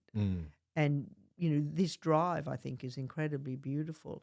And I certainly hope that I live to see that unification. And it would be that's what, this term that I don't agree with, but it's called a theory of everything. It's not a theory of everything, but it's the theory of a hell of a lot that's embraced by physics. And if we could do for the other forces what relativity did for gravity, it would be a miraculous thing. Wild to think about. And perhaps it takes understandings outside of physics to provide those perspectives. Well, no, I think this is a physics project. To manage to describe space and time and matter and forces as one unified package, that is a physics project. And I don't think that anyone outside of physics is going to assist us with that. But that said, it comes back to what we were talking about before. It's not a theory of everything. It's a theory of physics. It's a unified theory of physics, which is why I prefer the term a unified theory rather than theory of everything, because it is a unified theory of all the things that physics recognizes. But it's got nothing to do with ourselves as human, as emoting social beings. And that's what I think we have to resist. The goal is great, but it's a goal of very specific things. It's not a theory of everything. But what it is a theory of is uniting all of the, as it were, ontological quantities that are recognized in physics. And that would be a really wonderful thing. Well, beautiful to me, very beautiful. And it may or may not have any practical applications, who knows? But physicists, people who are interested in this, are for the most part driven by, just like Einstein, general relativity, they're driven by the sheer beauty. I mean, and I would argue that this quest is a sheer aesthetic quest. Mm. And it may or may not have technological applications. I mean, who knows? It might. I mean, no one would have thought that general relativity had technological applications, but every time you use a GPS phone, every time you use GPS on your phone, the GPS satellites are keeping track of things because they are taking into account deviations in the curvature of space-time due to general relativity. And without that, your GPS would drift by miles a week. So we are all actually technological beneficiaries of what seems to be the very arcane mathematics of general relativity. And who knows, if we get the unified theory of physics, maybe it will have technological applications, 200 years later that we can't even begin to imagine now. But the goal for most people who are working on this, I think, is that they are driven, like Einstein was, by what is an aesthetic premise. And when you say aesthetics, like, do you mean in terms of parsimony, in terms of, metaphor? Like, what exactly do you mean? Well, I think it's the desire for simplification in some sense. I mean, it might seem to a lot of people that general relativity is not a simplification, but it is in one way, because, as I said before, it unifies disparate phenomena. I mean, it unifies space and time and gravity into one unified set of equations that shows you that they're all manifestations of some underlying thing. So that is a simplification. Before you had space and time and gravity as three separate things. Under general relativity, you've got space and time and gravity as a unified thing. So you've got one thing. Now, the mystery of where that space-time came from still exists, but you've got one thing to explain, not three things to explain. So that in that sense, it's a simplification. And that's what Einstein was going for. He wanted that simplification of unity. It's the aesthetic part of it is, I'm not being driven because there's experimental results we can't explain. I'm being driven because I want to unify ideas. And I think that is primarily an aesthetic goal. Fascinating. Okay, so what is a dimension? Oh. Well, there's lots of different ways of thinking about dimensionality. But in the simplest way, and this is, what we can go back to Descartes, is if I want to map the trajectory of a cannonball, I need an x-axis and a y-axis. It goes like that. It traces a parabolic curve.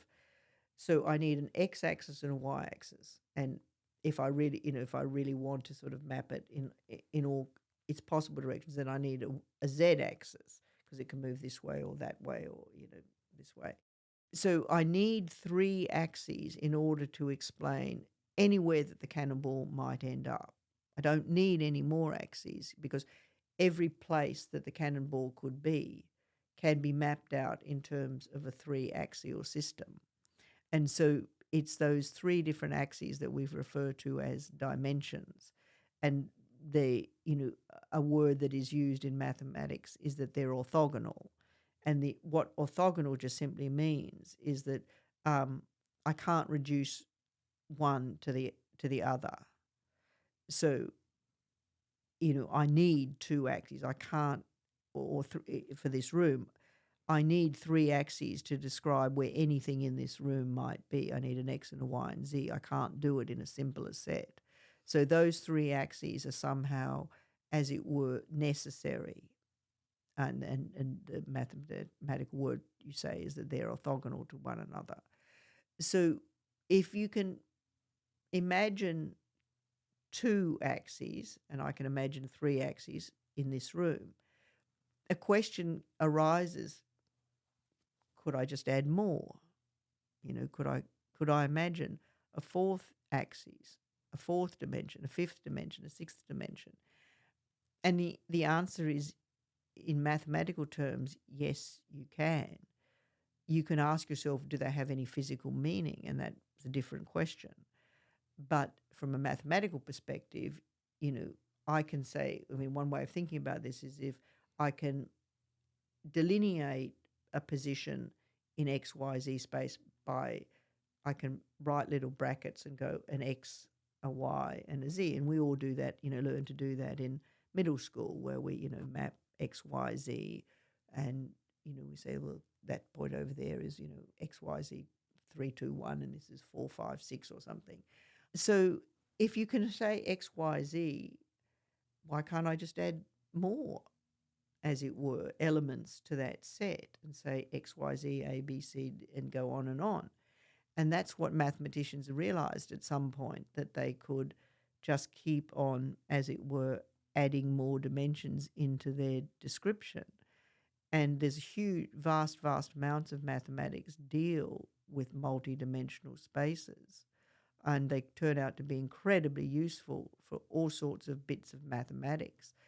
And they turn out to be very useful for describing all sorts of phenomena in the real world too, but not necessarily physical space. So the canonical idea of dimension relates to physical space, which we now incorporate time into, but that multidimensional mathematical descriptions of things are no ways limited to any numbers of dimensions. And I'll just give you one simple example. So climate modelling is a really good example of this. People who are modelling the climate measure all kinds of things. I'm just going to make this up, but, temperature, pressure, wind speed, temperature gradient, humidity, on and on and on. You can imagine that climate modelling scientists want to measure as many possible what they call parameters as possible in order to make their models hopefully more and more accurate. So climate modelling people are using, probably hundreds, if I don't know how many these days, hundreds, maybe thousands of parameters of data, each of which has to be mapped on a different dimensional axis. And that is also true with lots and lots of phenomena now. So the age of when we talk about big data means multidimensional data. It just means that whatever you're studying, the weather, volcanoes, people's shopping habits online, you're just keeping track of lots and lots of different parameters, and each of one is mapped in a multidimensional space as a separate, as it were, axis. And so we're not now talking about mapping physical space. What the term that's used is parameter spaces. And so one of the things that I'm interested in is the way that the whole Cartesian methodology, mapping distant, the movement of something in physical space, distance versus height or whatever, that was developed to map things moving in physical space, has now turned out to be the fundamental methodology that we use in pretty much all sciences now. Anybody who's mapping an X versus Y, or an X versus Y versus C versus A, B, C, whatever, anyone who's keeping track of many parameters of data is using multidimensional analysis. Mm. It's just the dimensionality now takes on a different meaning. But it is talked about as dimensions, and it is mathematically. Yeah. From a mathematical perspective, it doesn't matter if I'm mapping, space time or temperature versus pressure, or the same mathematical tools are applied, and that's the genius of Descartes' method. Is that once you've got a set of data points and you can map them on axes, you have this whole mathematical apparatus that comes into being that you can use. And the one of the main mathematical apparatus that you can use is calculus. And that's one of the geniuses of calculus, is that you can it doesn't matter what the curves you're mapping. It doesn't matter where they derive from. It doesn't matter whether they come from studying population biology or weather systems or planetary motion or, whatever. You have this huge mathematical apparatus of calculus that you can bear to help you in the analysis. Mm. One thing I'm trying to wrap my head around is, so you're talking about like the parametric space, or thinking about the latent space of a deep learning model. And could I just say that please. those that one of the primary uses of these very, very highly dimensional spaces now is precisely the models that underlie machine learning and language, these LLMs behind AI. And that's why I think this is one of the reasons this is such an important subject, because this is the methodology underlying these models. What I'm wanting to understand is, it seems to me that there's a way that physicists talk about dimensions where they're fixed in some way. There's you reference they're very serious around 4 dimensions, 10 dimensions, 11 dimensions, that there are these sort of canonical aspects of reality. And then you're describing parametric space, like taking the example of the weather modeling, where you have 100, but there could be 101, there could be 102. You just have to look for other ones.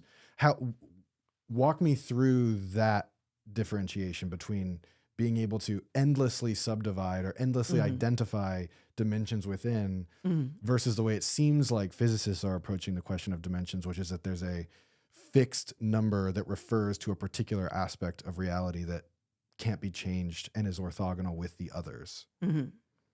Well, I think it comes, I mean, this is one of the fundamental issues that I'm trying to get at in my book. But so effectively, there are 2 separate issues going on here.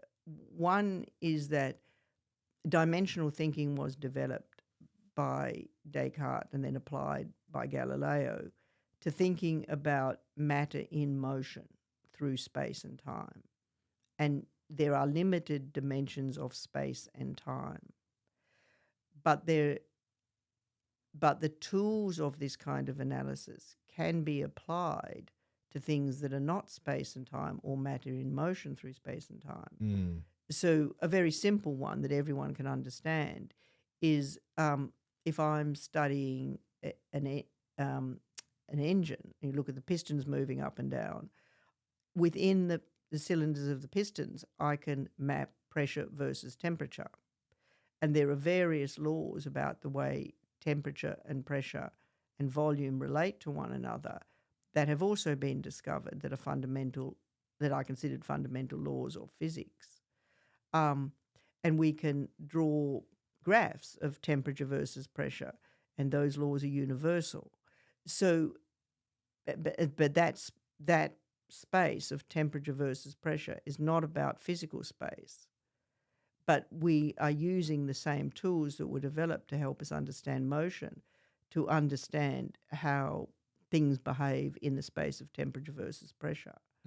So, one way of thinking about this is that, and this is a radical way, it's something that I like to say, is that you could in some sense argue that reality is a multidimensional construct, in the sense that everything that we could measure, every parameter that we could measure, temperature, pressure, humidity, whatever, that could all be seen as dimensions of reality, and that in that sense we live in an infinite dimensional universe, because all the parameters that could be measured, reduced to numbers, could be seen as dimensions of reality. But the space-time dimensions are very particular dimensions that are interrelated to one another in a very deep way. But the totality, so I mean, the space-time dimensions are very special, and it turns out that they have very strong linkages that link to all kinds of things, like the conservation of energy and the conservation of momentum in our universe. So they are special dimensions.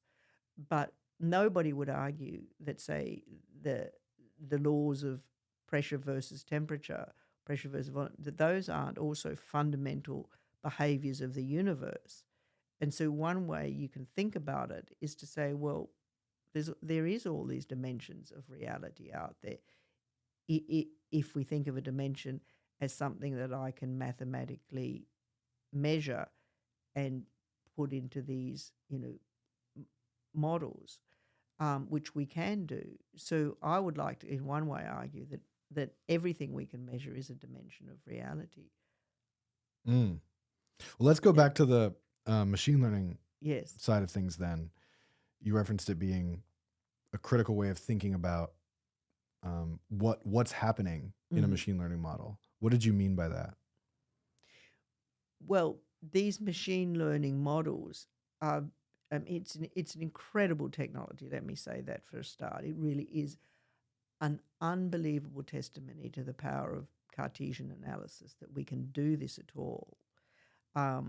So let's just take ChatGPT. AI large learning models like this are based on taking aspects of language and producing a multidimensional model of the language, whose technicalities doesn't matter to go into, but you have a model of how language operates, which is really just based on which word sequences are likely to come after each other, and each of those what's called a token. So if I would say the cat sat on the mat, I could say break that up into 2-word tokens, like the cat sat on the mat, and each of those 2 words is a token, and I consider that to be one dimension of what's possible. And so you're making this very, very large dimensional model of the possible flow of words. And what's really miraculous is that you can manipulate this model in a way using very, very sophisticated mathematical tools that give you the power to predict what's the most likely next token, given the training data that you've already been trained on. So these incredible tools can, as it were, find flows in the words. I mean, and they talk about flow too. And it's interesting that one of the big breakthroughs that came with developing these models, it was about 3 years ago, was these physics grad students realized that they could use some of the mathematics that had been developed for understanding fluid dynamics, which is a big part of physics, and they could apply the physics of fluid dynamics in some ways to understanding these huge multidimensional data sets. And that's really, really extraordinary. Who would have guessed, when Descartes came up with, plotting X versus Y, that it would ultimately be applicable to language? And I mean, it is pretty miraculous that the technology has developed in this way. Really is. Yeah. Wow. So with Pearly Gates, one argument that you're making is how a society conceives of space has major implications on how it understands itself. Do you see something similar bubbling up with dimensions, particularly thinking about the role that AI is now playing in contemporary society? Yeah, that's what I'm sort of trying to articulate in the book. And so my thinking on this is still evolving. But I think that one of the things that is going on is that because these multidimensional models are so successful at all sorts of things that we would never have imagined they could be successful for, like analyzing language or manipulating images, that there is a kind of tendency evolving to think that everything can be reduced to multidimensional modeling, and that is what understanding is. So there's huge debates going on now, for instance, about does ChatGPT, does it understand? And a lot of people are saying yes, and a lot of people are saying no. And so I think I have my own views on. I don't believe they do understand. I think they're simulating a version of understanding, but I don't believe that they do understand. Do you think it's possible that they could understand it in the future, or does that not track with your understanding of the mathematics and the computer science and all of the above? I don't believe that a large language model, as they're currently being made, I don't believe that will ever constitute understanding. I mean, it raised very interesting questions about what would it mean, what does it mean to understand? And I think that's a very complicated question that I don't necessarily have answers to. But I don't believe that these large language models, which are based on statistical, multidimensional representations of language, I don't believe that does constitute understanding. And I don't think it ever will. Will it be helpful? Apparently it already is being helpful to lots of people. I don't use them. I don't really use them. I haven't found it very interesting to play with ChatGPT myself. But I know a lot of people who do use it. They help them write summaries of their essays, or, help them with grant proposals. Personally, I enjoy the experience of writing, and I don't want an AI to help me with it. But I know lots of people who do. Certainly they're being useful in image processing and image making, and I do think that in that sense there is going to be a huge transformation in our society of people being able to generate words, pictures, videos, whole films. It's already happening. So they are going to transform our society. They're already transforming our society, and that's going to get much more intense. Do I think that this understanding of dimensions is going to transform our conception of ourselves? Not necessarily, because I think that the fundamental transformation has already occurred, or the transformation in progress that's already occurred is our relationship to how we think about ourselves in space. And in a sense, I don't think it really matters whether you think the model is 4 dimensions or 5 dimensions or 10 dimensions or 11 dimensions. The transformation was that you think that reality is the multidimensional modality. Then the specifics of it, I don't think, actually change very much how we think about ourselves.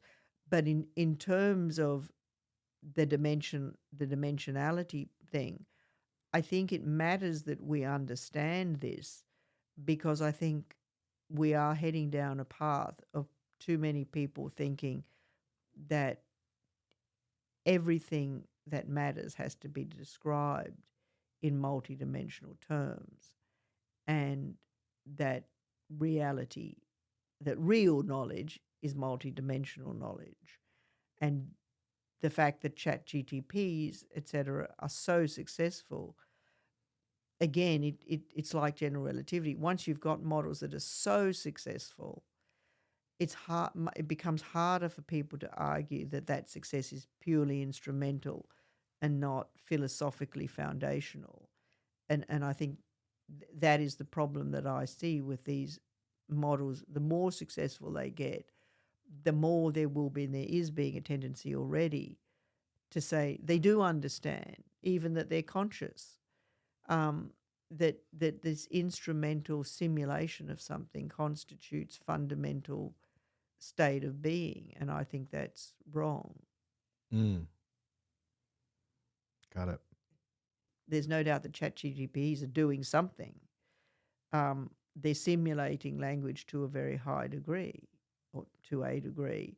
But I don't think that simulation of something isn't the thing in and of itself. It's still a model of language.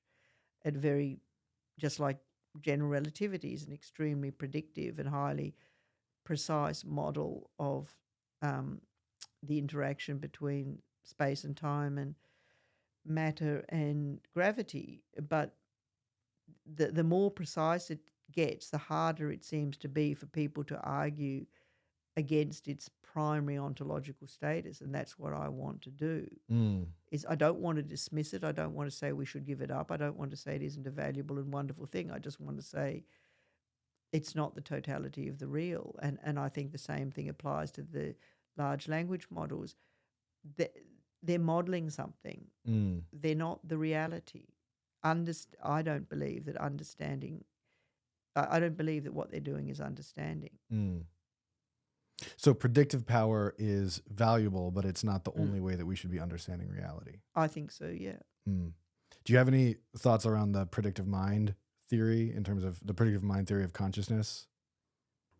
You know, I went to this talk by one of the big guys in that, and I came away, honestly, could not have, I simply couldn't understand what he was saying.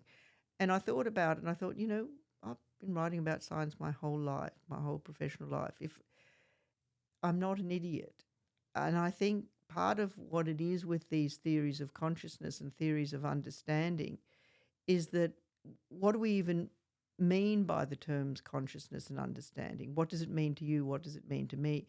And unlike something like gravity, which is gravity is a very deep and difficult phenomena, and we have by no means understood it fully, even with general relativity. But it's a fairly contained phenomena. Whereas once we start using words like consciousness and understanding, they're so diverse and diffuse in some ways. I mean, I read entire books about the history about theories of consciousness, and I come out at the end and think, you know, I don't think I even am on the same plane as what you think you are, as trying to even explain what do you even think consciousness is. And I think these big airy terms, and understanding is even more problematic than what do you think understanding is. And I think that in our society now, part of the problem is if we have our model of knowledge as physics, the thing that's brilliant about physics is that it's trying to explain very precise things. First of all, it's obvious what gravity is. You know, I dropped the pen to the ground. But then it turns out gravity's, you know, related to this thing called space-time. Well, what do we even mean by space-time? And in a way it comes back to the model. Take matter. You know, matter, first of all, you know, it's I ping that cup. But then you get down to it and it's, you know, composed of these things called atoms, which are composed of electrons and protons whizzing about and then the protons are composed of quarks and they're all whizzing about. And it becomes, but the whole process of physics, to its credit, is trying to pin down very precisely what we mean by these concepts and trying to have very specific data that is based on very specific qualities, which doesn't mean to say we've captured everything. But, you know, with subatomic particles, with matter, we've got very specific qualities of them that we're measuring. And one of the consequences of this is that, say, take an electron. If I take any electron, any of the, you know, gazillion electrons that exist, and I put any of them in an electromagnetic field and give it a certain velocity, it will behave exactly the same way as every other one.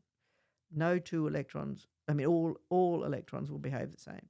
But no two people do that. You know, I take me and my twin sister and put us in certain circumstances, exactly the same circumstances, we do things completely different. Humans are not like protons. I like to say humans are not protons. And that's why I think when we come to things like consciousness and understanding, it's so different from physics because we're not precise about what we mean by that, and nor should we be. The term understanding is not a term like momentum.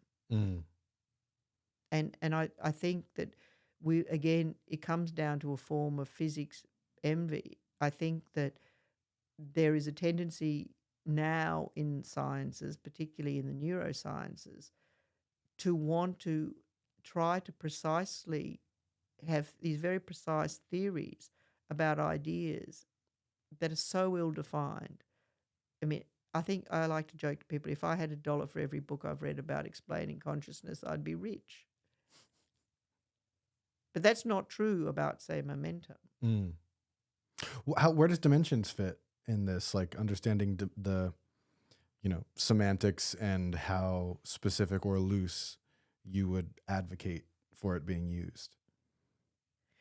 Well, that's a very interesting question, Jesse. I mean, I think that the concept of dimension is one, this is why it's worth writing a book about, that the original meaning seemed to be very clear and very precise, but the concept has become more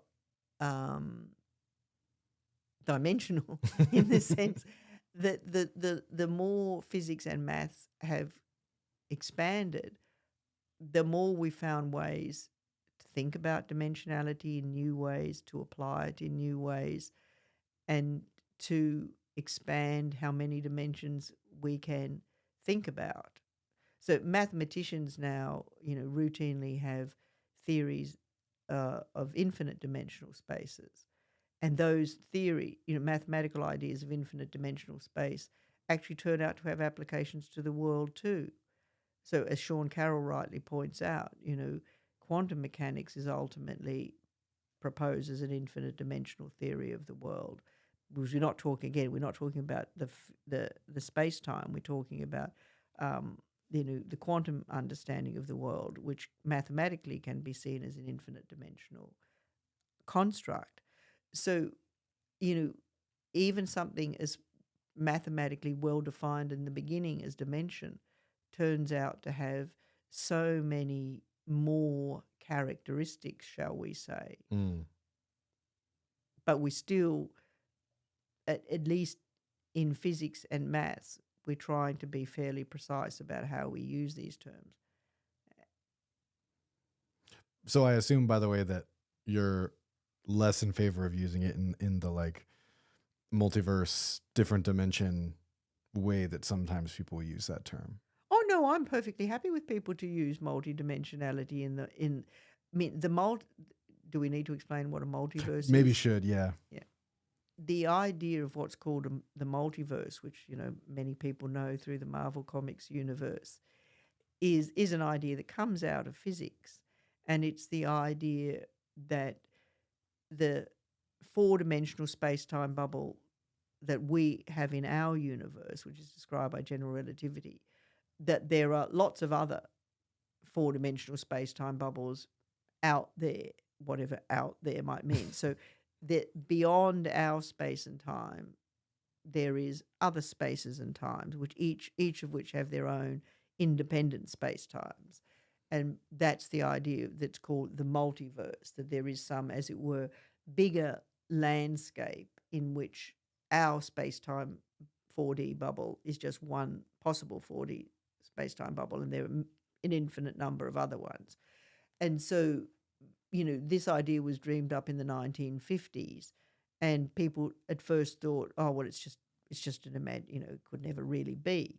But now there's a lot of people who think, yeah, there could be, there really could be these other space-time bubbles out there. And that's a question of big debate, and one we may or may not ever be able to answer. But it's a nice idea. It's a similar move to when people in the late Middle Ages began to imagine the idea: could there possibly be other worlds like our Earth? Like the Earth is at the center of a little compact universe of planets and stars moving around it. Could there be other worlds? They call them worlds. Could there be other worlds? And people began to actually discuss that in the 14th century. And some people said, no, there couldn't be. And some people said, oh, yes, there could be. And now we know that there are. So maybe there will be other space-time bubbles. Maybe the metaverse will be real. We don't know yet. But, as an imaginative construct, I think it's terrific. And, it proves to you that science can be a source of imaginative speculation for the arts. Mm. And I like that. Mm. Science should be a force of imaginative thinking. Mm. And, maybe they're real, maybe they're not, but the possibility is itself interesting. Absolutely. Are there any surprises that you've encountered in the research around dimensions and dimensionality?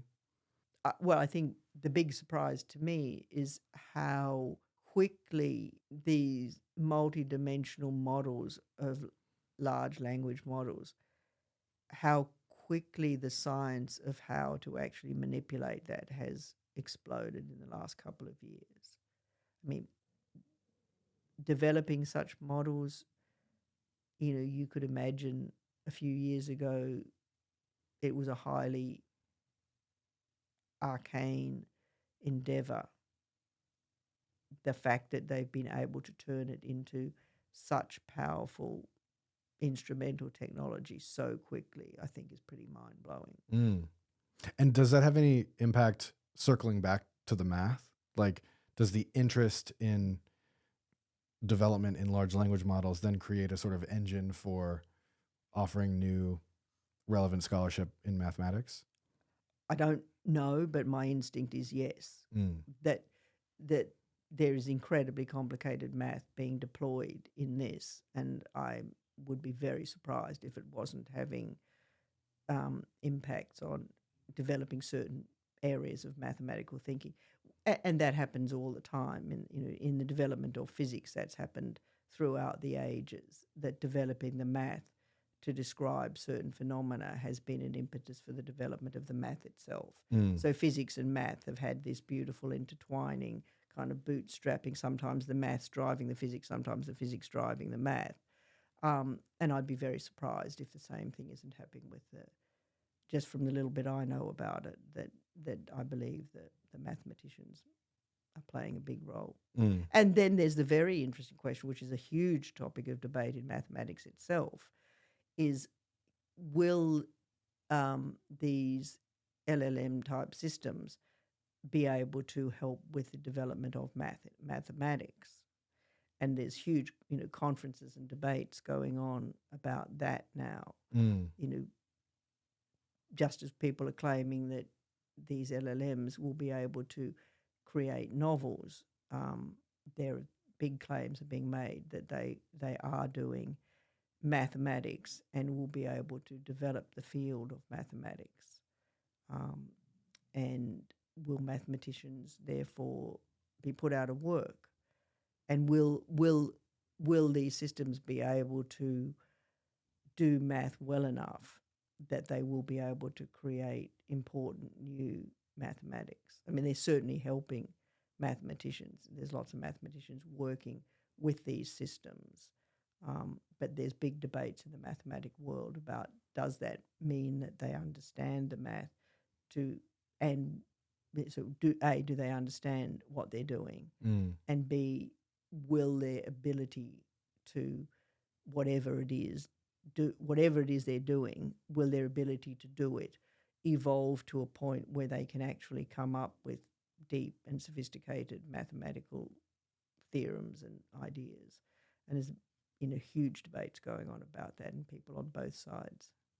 Yeah, I mean, as you're well aware, that debate is echoing in the arts. Just the question of, could an autonomous agent produce something that we, whatever capital A art is, deem to be capital A art? Yes. And I'm fascinated. What do you think, Jesse? It's funny. I was about to ask you the question, so I guess I'll put my cards on the table first. I think that from an output standpoint, that over time and pending, we don't self-eradicate or climate change, you know what I mean? Like, there's any number of ways let's take a sort of status quo approach to growth and say that for the next 30 years, we'll have the type of investment and development in AI as people are projecting. If that is the case, my general sense is any type of thing that could be output in language or symbols will be able to be produced by an agent. Now, like you, I'm skeptical around I don't mean to speak for you. I'm skeptical around the question of understanding and the embeddedness in reality the way that we are, such that like an agent might create something that we all receive as art, but that agent won't have had a will or a desire or won't be responding from a feeling or an emotion in a way that a human does, which to me robs it of it being art the way I think of art when humans do it. But I don't think that means that it's qualitatively uninteresting. I think it becomes a little different when we're talking about math and science, because again, art doesn't have this direct responsibility to be predictive. Sometimes it is, but math and science there's more of this expectation that for it to be successful math or science, it has to either ask, a really cutting question and, develop the methods by which it's tested, even if it proves wrong. Or in the case of math, correct me if I'm wrong, it has to demonstrate something. And so I don't know, how are you feeling about that? Well, on the subject of art, I think, as you say, that these systems will undoubtedly be able to eventually produce things that some of us find interesting. I mean, I already occasionally see things that are interesting. Most of what I see as AI art, I just think I wouldn't call it art. I think it's whatever, but it's not art. I think that the more interesting question to me is, what are we going to be interested in? And for me personally, as someone who has exhibited in the Venice Biennale, I am interested in art that is reflective of humans' conditions. I believe that it's entirely possible that LLMs or those sort of systems, AIs, will eventually produce things that we might admire and enjoy and appreciate as art. But I think for a lot of people who do art and go to art galleries and think about art, and just people who go to galleries to admire art, one of the things that we're all interested in is the conditions of human existence that it comes out of.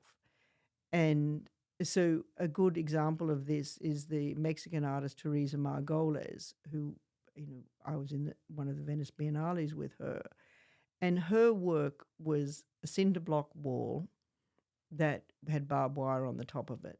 And the reason this was important was because it was an actual piece of wall that she'd bought from an area, in Mexico, where a lot of women had been murdered and disappeared. And it was incredibly powerful to be in the presence of this thing that wasn't just an artistic reconstruction, it was the actual thing. And there was, blood on it, which was real human blood. And, a lot of art in the contemporary world isn't just about visuality.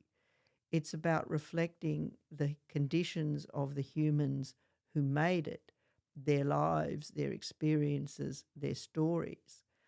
And, this is one of the reasons why hip-hop is powerful, because it isn't just sonics. It isn't just, a wave of noise coming through you. It's written and performed by people who've got specific, powerful experiences. And I think art will always be that, and our interest in art will always be that. And I think that the mistake that a lot of the AI people are making when they talk about art is they're thinking about art as just being the visuality or the orality of it. And that's not what most contemporary art is about. I mean, I don't think art as a category was invented in the West in the late, 17th century, in the wake of the French Revolution. So art as a category is a modern construct anyway. And the debate has been going on for at least, 150 years. What is art? But I think, and I don't think there's any simple answer to that, but I think in the contemporary world, a huge part of what is recognized as art and that we value as art is because it is filtering human experiences. And in that sense, AI is irrelevant. I mean, I think AI is going to put a lot of graphic artists out of work. I think it's going to put a lot of copywriters out of work. It's probably going to put a lot of, sorry to say, Adam, it's probably going to put a lot of videographers out of work. Going to put a lot of animators out of work. There's a lot of people who are going to be put out of work by the power of these tools to create visual and sonic things. But I actually don't think the category of art is threatened one iota by AI. I don't, as an artist, I feel absolutely zero threat from this. As a journalist, I feel very threatened. It's already affected my career as a journalist. How so? Journalism is real journalism takes a lot of time. And journalists can only do that if they get paid. And as AI gets more deployed, as lots of other things have been deployed to, fill our airwaves and the net with auto-produced content, it means that it's harder and harder for journalists to actually get a reasonable rate of pay for their work to make it a viable profession. So from that point of view, I'm really worried about the effects of AI. I mean, automated journalism is already becoming a thing. And all journalists should be really worried about that. I belong to the Writers' Union. It's one of the big things they're trying to deal with, like actors and musicians. And I think, practically speaking, from the practical point of making a living, those people, all of us, need to be very worried. But I'm not at all worried about it taking away from the validity of the category of art, because I think that what we value as art, we will continue to value as art. Because, Beyonce isn't just any old avatar. She's a woman with a history, with a life. And that's what we're interested in as much as her sonic brilliance. We're interested in the person and her experience of being on this planet. Not just, I do think there are problems about, will these AIs take the work of people like Beyonce and copy it? And that's already going on. And in that sense, we've got something to worry about. But the only reason we're interested in an ersatz copy of Beyonce is because we're interested in the real embodied Beyonce. And if there wasn't a real embodied Beyonce, we wouldn't be interested in the ersatz one. I couldn't agree with you more. There are already, as you know, they've made up avatars. There's a Japanese pop star who's a complete avatar. Oh, Hatsune Miku, yeah. What's her name? Hatsune Miku. Yes. I mean, so she's actually quite old in the realm of she's of quite avatars, old. Yeah. Yes. But, she's got a successful career, and people are apparently interested in her. And I don't object to that either. That's no different from photography in a way. I mean, it's a way of constructing an image that may be interesting in and of itself. But I don't think that threatens the category of people who are doing it. And I don't think that our interest in each other is ever going to go away. Absolutely. And even using the example of Hatsune Miku, or using the example, in the West of like gorillas, there's still so much investment that people come to put in the people aspects of the virtual characters. And I think there's, I don't know what I would like set the statistics at, but I feel like the average person is 10% likely to be drawn to a virtual character. And as a filtering function, we only probably have space in our minds and hearts for, let's call it 2 to 5% of our of the attention we put to the arts as virtual characters relative to people. I think there's actually a ton of more virtual VTubers, virtual beings, autonomous agents, fill in the blank, like all this category of like any type of like performer or artist who is not exclusively, in meat space, sharing meat space with us. There's a lot more to be explored there, and I think a lot more that people will be excited about. But I do think there's a ceiling relative to the vast rest of the average, audience, the average audience member's interest in who they sort of receive art from, who they participate in the sort of narrative of. One thing that Lauren Lee McCarthy identified that I think is so important to surface in this is, no, you can't automate away what an artist is doing, whether it's an artist as a comedian or a painter or an essayist, whatever. Like the person who's deeply engaged in the world and responding to the past, to the future, to the present, whatever, has a poetics and a praxis. But one of the concerns that Lauren identified was that the crowding out, the noise and the velocity will be such that it'll be harder and harder for those artists to find audiences. And that rang true to me. Yes, I agree with that. And I was going to make that point in relation to a specific artistic output. And that is the one that we can already see the crowding out of the automated versus the, as it were, embodied, is in children's programming. So I happen to know of somebody who has a production company which is super successful, and they produce animated shorts for kids. And this company is making a lot of money using AI tools to, create characters and create animations. And it's vast numbers of children. These things get hundreds of millions of views, and children are addicted to them. And they get little sonic theme, little songs, and they do a gazillion versions with different, blue characters and pink characters, and here's fish doing it, here's animated fish, here's animated birds, here's animated gorillas doing it, and it's all churned out by these automated programs, and it's super addictive apparently to the kids. And I think that and therefore their brains are being completely overwhelmed by this. Really, it's like the junk food of visual culture. And that does bother me. And I think, okay, that's happening to kids now. What's going to happen to those kids as they grow up? And all of us too are going to be subjected to more and more of this auto imagery, which frankly to me is as you said, Jessie, it's a lot of noise. And actually I personally wish a lot of it go away.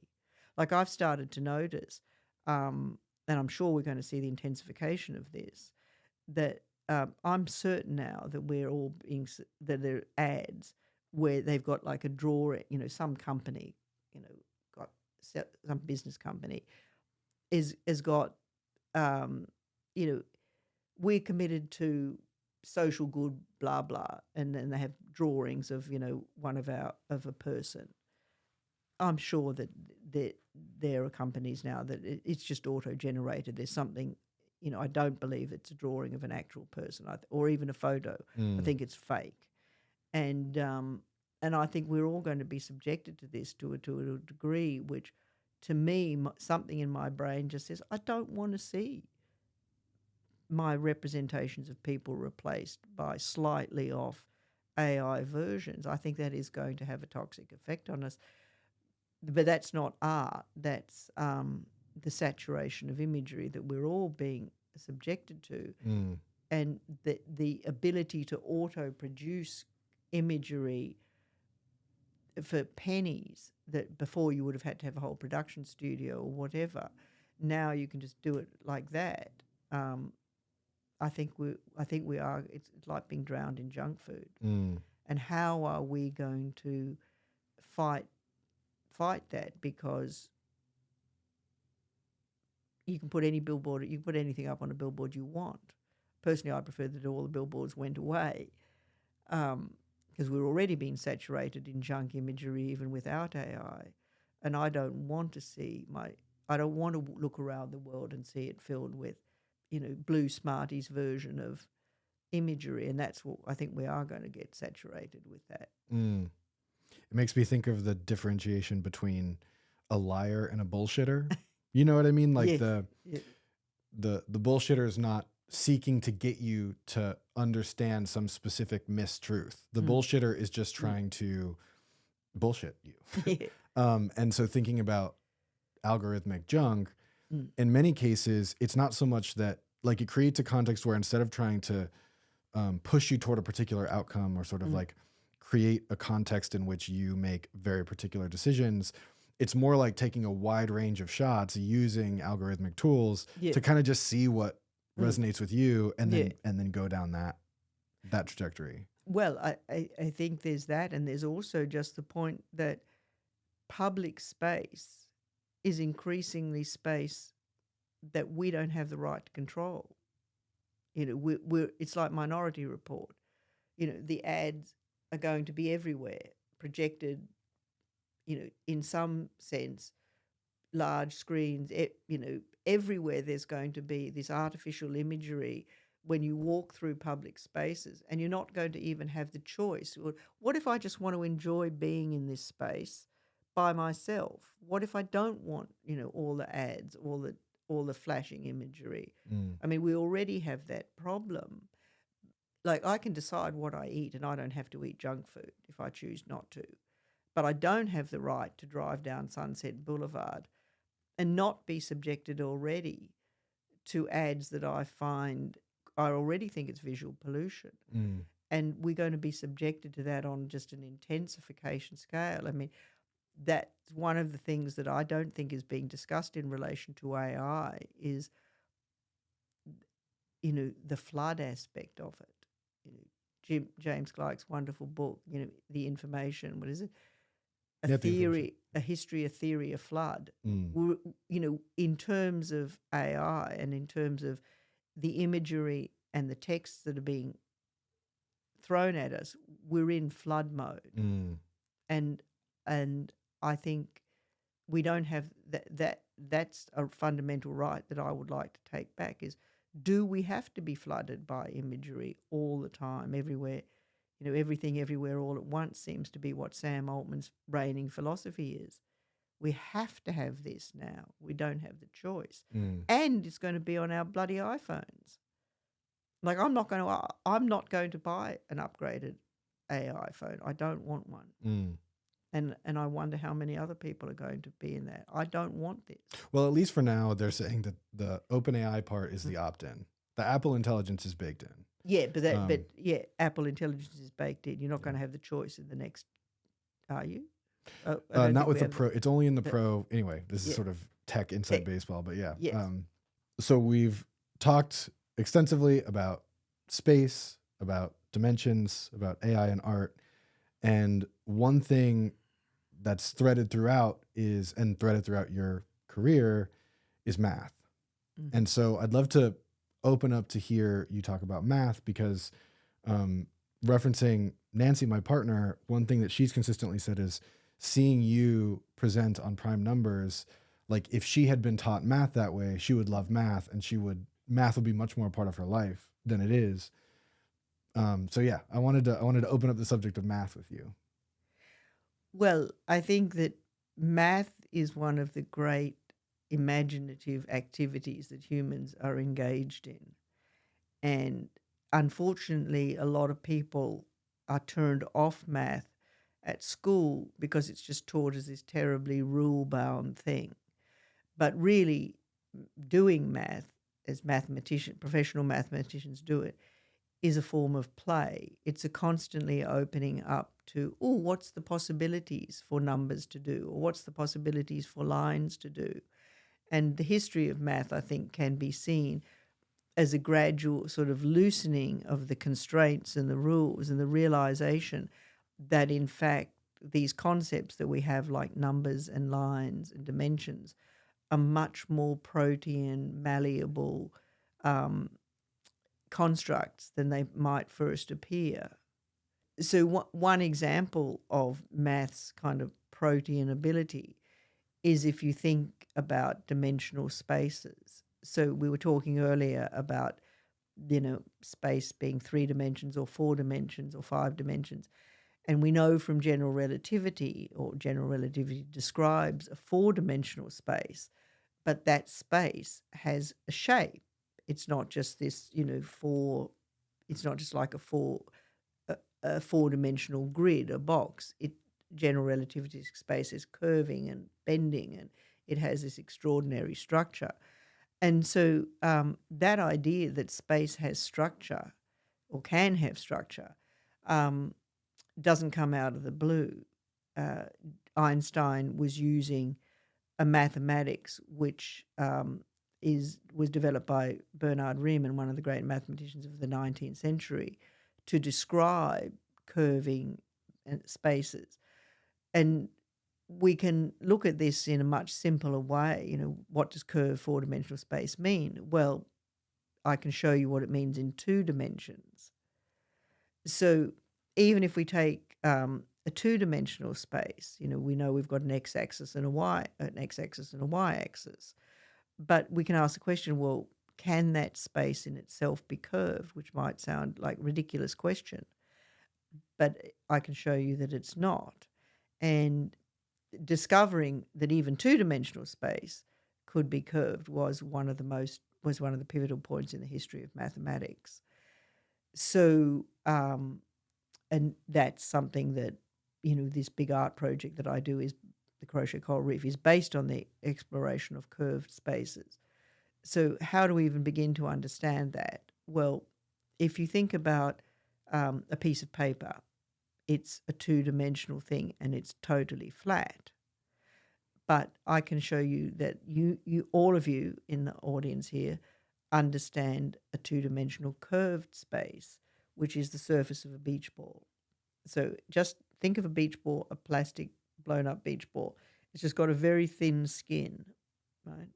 It's hollow in the middle, but we're just interested in the skin of the beach ball, which is 2-dimensional. And we can map any point on that 2-dimensional surface of the beach ball as we can on the surface of the Earth, where we have the coordinate systems of latitude and longitude. So I can map any point on the surface of the Earth with 2 coordinates, a latitude and a longitude. So the beach ball is also a 2-dimensional surface, but it's a curved surface. And I just want you to think about just the surface, not the interior. It's a curved surface, and mathematicians describe that as a positively curvature space.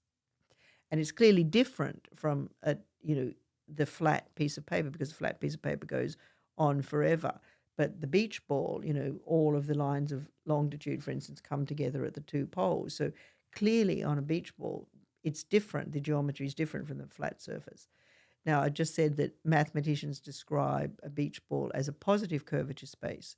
So a question arises, could I have a negative curvature space? And it turns out that you can. You can have, there exists a space which can be considered the geometric opposite of the sphere. And so you know how, like in the sphere, you know, everything comes together, like at the poles. So imagine a space where instead of everything coming together, everything, as I approach the poles, that everything got further and further apart. And that space is called a hyperbolic plane. And it can be considered to be the geometric opposite of sphere and to be a negative curvature surface. So we have, and I'm going to show you what one looks like in a minute. But so we have 3 2-dimensional spaces. The 0 curvature one, which is the flat plane, the positive curvature one, which is sphere, and this negative curvature one, which looks a bit like a lettuce leaf. I mean, a lettuce leaf is a kind of hyperbolic plane of sorts. And so you've got the positive, negative, and 0 geometric equivalents, which are like the geometric equivalents of the positive, 0, and negative numbers. And that's, you know, extraordinary thing that mathematicians have discovered, that there are, you know, geometric, as it were, analogues of the 3 different kinds of numbers that we know about. Think about how a lettuce leaf is like kind of flat at the stem, and then it gets ever more crinkly and crenellated as you go out. Well, that what it's doing is doing something. It's like it's doing negative curvature surfacing. Mm. What I'm holding in my hands here is a model of a hyperbolic plane, and this is made by crocheting. And it's a very simple mechanism for doing this. You simply start crocheting a line of stitches, and then you start increasing. And as you increase, you get ruffles. And those ruffles are basically creating a negative curvature surface. And so it's an extraordinary thing that hyperbolic geometry, which is a mathematics that mathematicians spent hundreds of years trying to prove it was impossible. And finally, you know, in the early 19th century, they discovered that it was mathematically possible, and it nearly drove them insane because they couldn't imagine what it would look like. And for some reason, they didn't identify this as, they didn't understand that lettuce leaves and kales and other frilly vegetables were this structure. They couldn't imagine it in their mind. But then in 1993, a mathematician at Cornell named Dr. Dante came along and she said, you know what, guys, I can crochet it. And she crocheted these models of hyperbolic geometry. And that's what this is. It's a handicrafted version of a structure that cracked open the foundations of geometry and ultimately led to the mathematics underlying general relativity. Mm. So the understanding that geometry could be curved ultimately led the mathematician Bernard Riemann to develop a generalized geometry of curved surfaces, and that's the mathematics that Einstein used for general relativity. So there's a direct link between the frilly surfaces of lettuce leaves and the structure of the cosmos. And this is the geometry that underlies the project that I do, the Crochet Coral Reef project, because this curly, frilly structure that we see in lettuce leaves is also the same sort of frilly structures that you see in corals and kelps and the organisms that make up coral reefs. And so as I can I can make one like this that's mathematically pure and looks very much like, it looks kind of like a flower-like form. But if I kind of go off kilter and make it maybe a little bit more roughly over here and a little bit less roughly over here, I start to get ones that look a lot more organic. They no longer, you can't use them in a mathematics classroom anymore, but they look very organic. And you begin to realize that they look organic because this is what coral reef structures are doing. There are lots of things in coral reefs that are kind of frilly and curly, but they're not exactly mathematically perfect because nature never does math perfectly, but nature loves mathematical things. It just doesn't do them perfectly.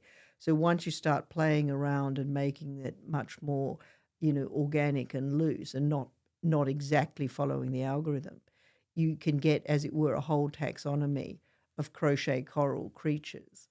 And that led my sister and I to want to develop a project where we crochet coral reefs, and it's based on this hyperbolic mathematics. And why coral reefs and not the leafy, why not lettuce or kale? I'm curious what specifically about the coral reef is important to you. Well, actually, that's a good question, Jesse, because the very first thing that we made before we made a crochet coral reef, we made a crochet cactus garden, because there are a lot of curly, frilly cactuses too.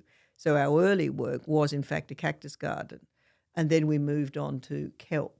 We made a little kelp garden. And then we realized, lots of creatures in the sea lots of coral reef organisms, apart from kelp and corals, have these curly, frilly structures.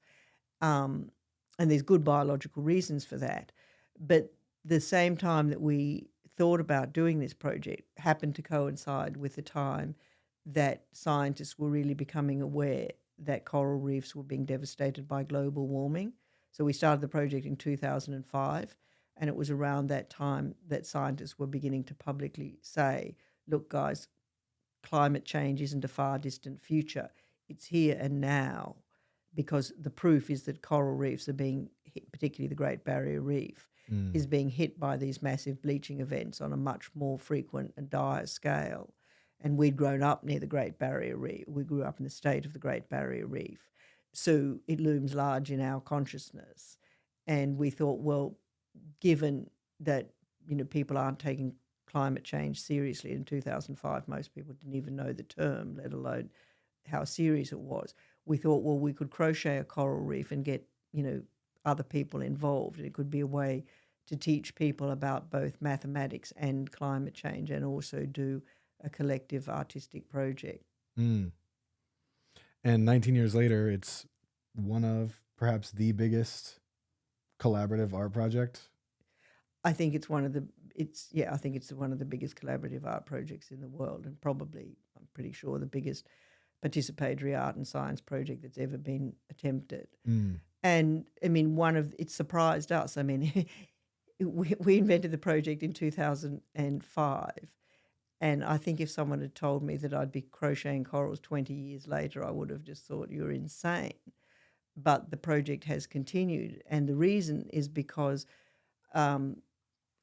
both good and bad. I mean, the good thing is that it's a great community art project and people love to do this collectively. So, when we do it in places like Germany and Finland and Austria, we've had thousands of people all over the country doing it. And so it's producing art on a collective scale that is, a really extraordinary. You get something that no individual person could have created on their own.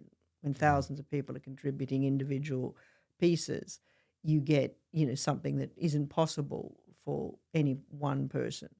But the other reason that the project's been so successful, I think, is because the climate change situation has just got worse and worse. Nobody could have predicted when we started the project, and I don't think that how quickly coral reefs would degrade. I mean, it is now, Australia right at the moment is having a massive bleaching event on the Great Barrier Reef, far, far worse than it's ever had before.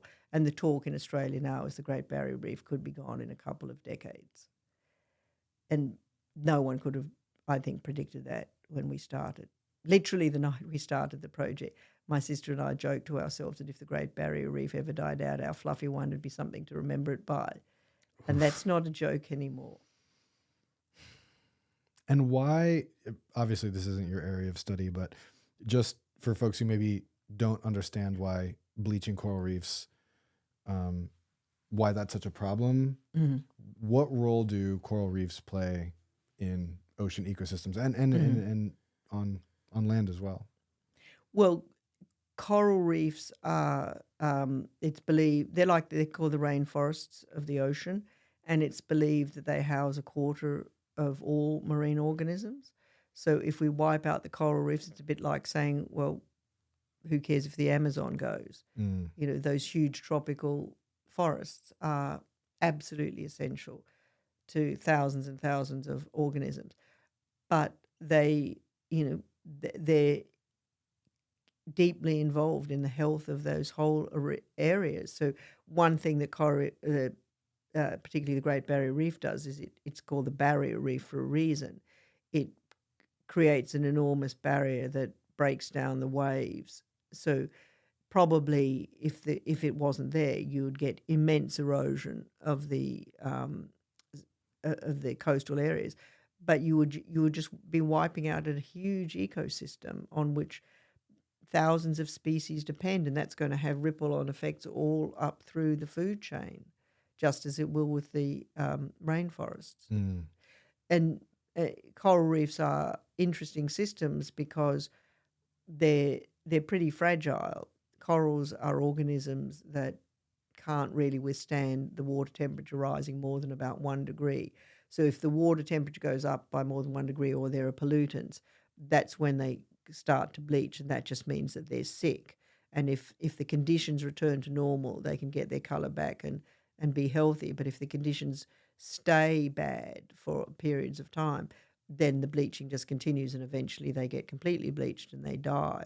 A bleached reef is either a sick reef and eventually a completely dead reef. And it's like once you kill any ecosystem like that, it's like once you kill the rainforest, you can't just get it back. So you're doing this project. Who do you work with? Well, when Christine and I do the project, there are two parts of it. There are the crochet reefs that we make ourselves, and that's our artwork, and we incorporate pieces from some very, very small collection of extremely skilled crocheters who've been attracted to the project over the years. But then the other part of the project is we work with museums and they get their community involved. So we've got one on at the moment in Austria at Schlossmuseum in Linz, and over the past 18 months, I think they're now up to about 3,000 or 4,000 people all over Austria have sent in their own crochet corals. And when we did it in Germany, there were over 4,000 people who did that. So it attracts people from all over society. And one of the things that's really amazing to us about it is that the people who participate come from all walks of life. We've had scientists and mathematicians and computer scientists, but teachers and school students and housewives, and it cuts across the entire social spectrum. the one thing that's interesting is that it has always been 99%, more than 99% women. And we have been surprised by that. We thought that guys would get involved too, but it's been almost all women. Do you have any theories on why? We thought a lot about that, yeah. And the obvious answer, but I don't think it's a full answer, is that obviously, women are attracted to these crafts like crochet because, maybe they learned it from their mum or they saw their mum doing it. They always wanted to learn it. But there are plenty of guys doing craft art now. So that's not the whole story. There are lots of guys whose own artwork is doing craft. But we think that the answer, Jessie, is because, this is what we theorise, that when we present these works, all of the people get named as the co-artists with us. So 4,000 people in Germany were all named on the walls as the makers of this project. And we think that women are maybe more drawn to working on a collective project where they're all going to be credited together rather than just my name here. And it's interesting because a lot of the women do tell us how meaningful it is to them that they are doing a work collectively. And they see the resonance that this is recapitulating what coral reefs do, because coral reefs themselves are magnificent, natural works of art that are made by billions of tiny coral polyps. And each coral polyp's, a tiny little thing about that big that can do nothing on its own. But collectively, in their billions, they can create the Great Barrier Reef, which is the first living structure you can see from outer space. And so our project is actually a metaphor for what's going on in nature. It's saying no individual person could create this installation by themselves. But if thousands of people work together, and some of our biggest ones, we've estimated there's probably 300,000 or 400,000 hours of human labour in the biggest ones. No human could have done that on their own.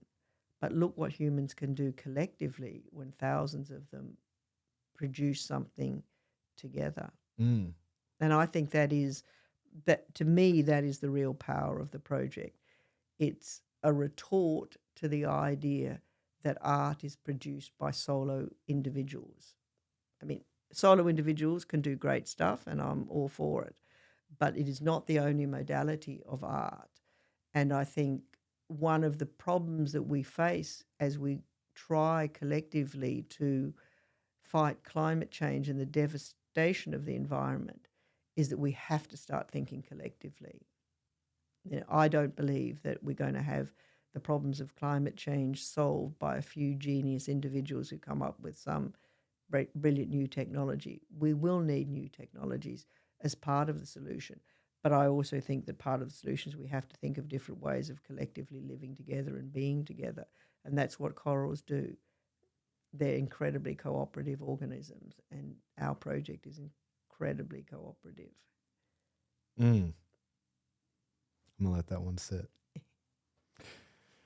Wow. Well, this has been such a wide-ranging and incredible conversation. I have 3 questions I like to ask every guest. Oh, You've maybe hit on these throughout, so feel free to bring back, call something back into the conversation that you've spoken to, or extend some of those ideas.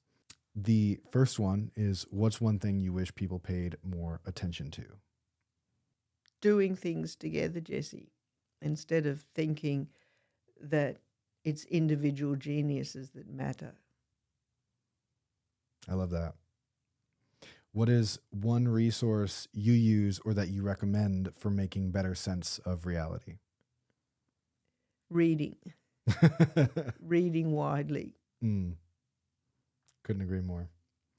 And finally, what's one moment when your sense of reality was disrupted? The moment I realised my twin sister was an alien. Are you willing to share that moment? When I understood that my twin sister, who I'd grown up with and lived with, and that she had a fundamentally different interior universe to me, it blew my mind, because then I thought, well, everybody else has a fundamentally interior different mind to me.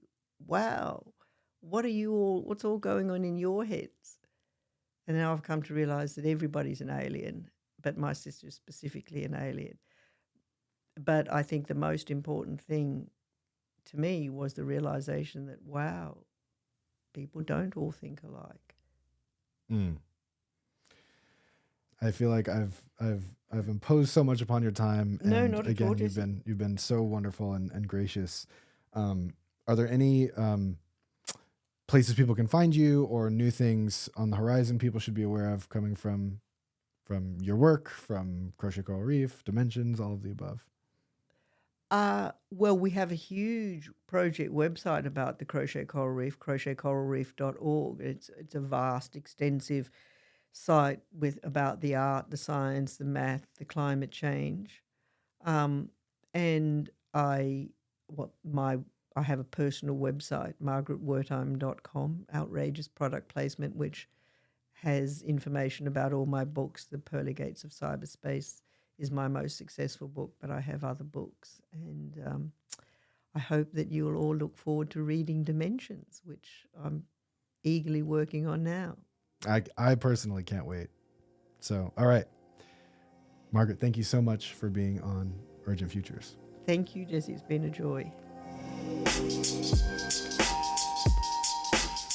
This podcast is edited and produced by Adam Labrie and me, Jesse Damiani. The podcast is presented by Reality Studies. You can learn more by visiting realitystudies.co. And if you appreciate the work I'm doing, please subscribe and share it with someone you think would enjoy it.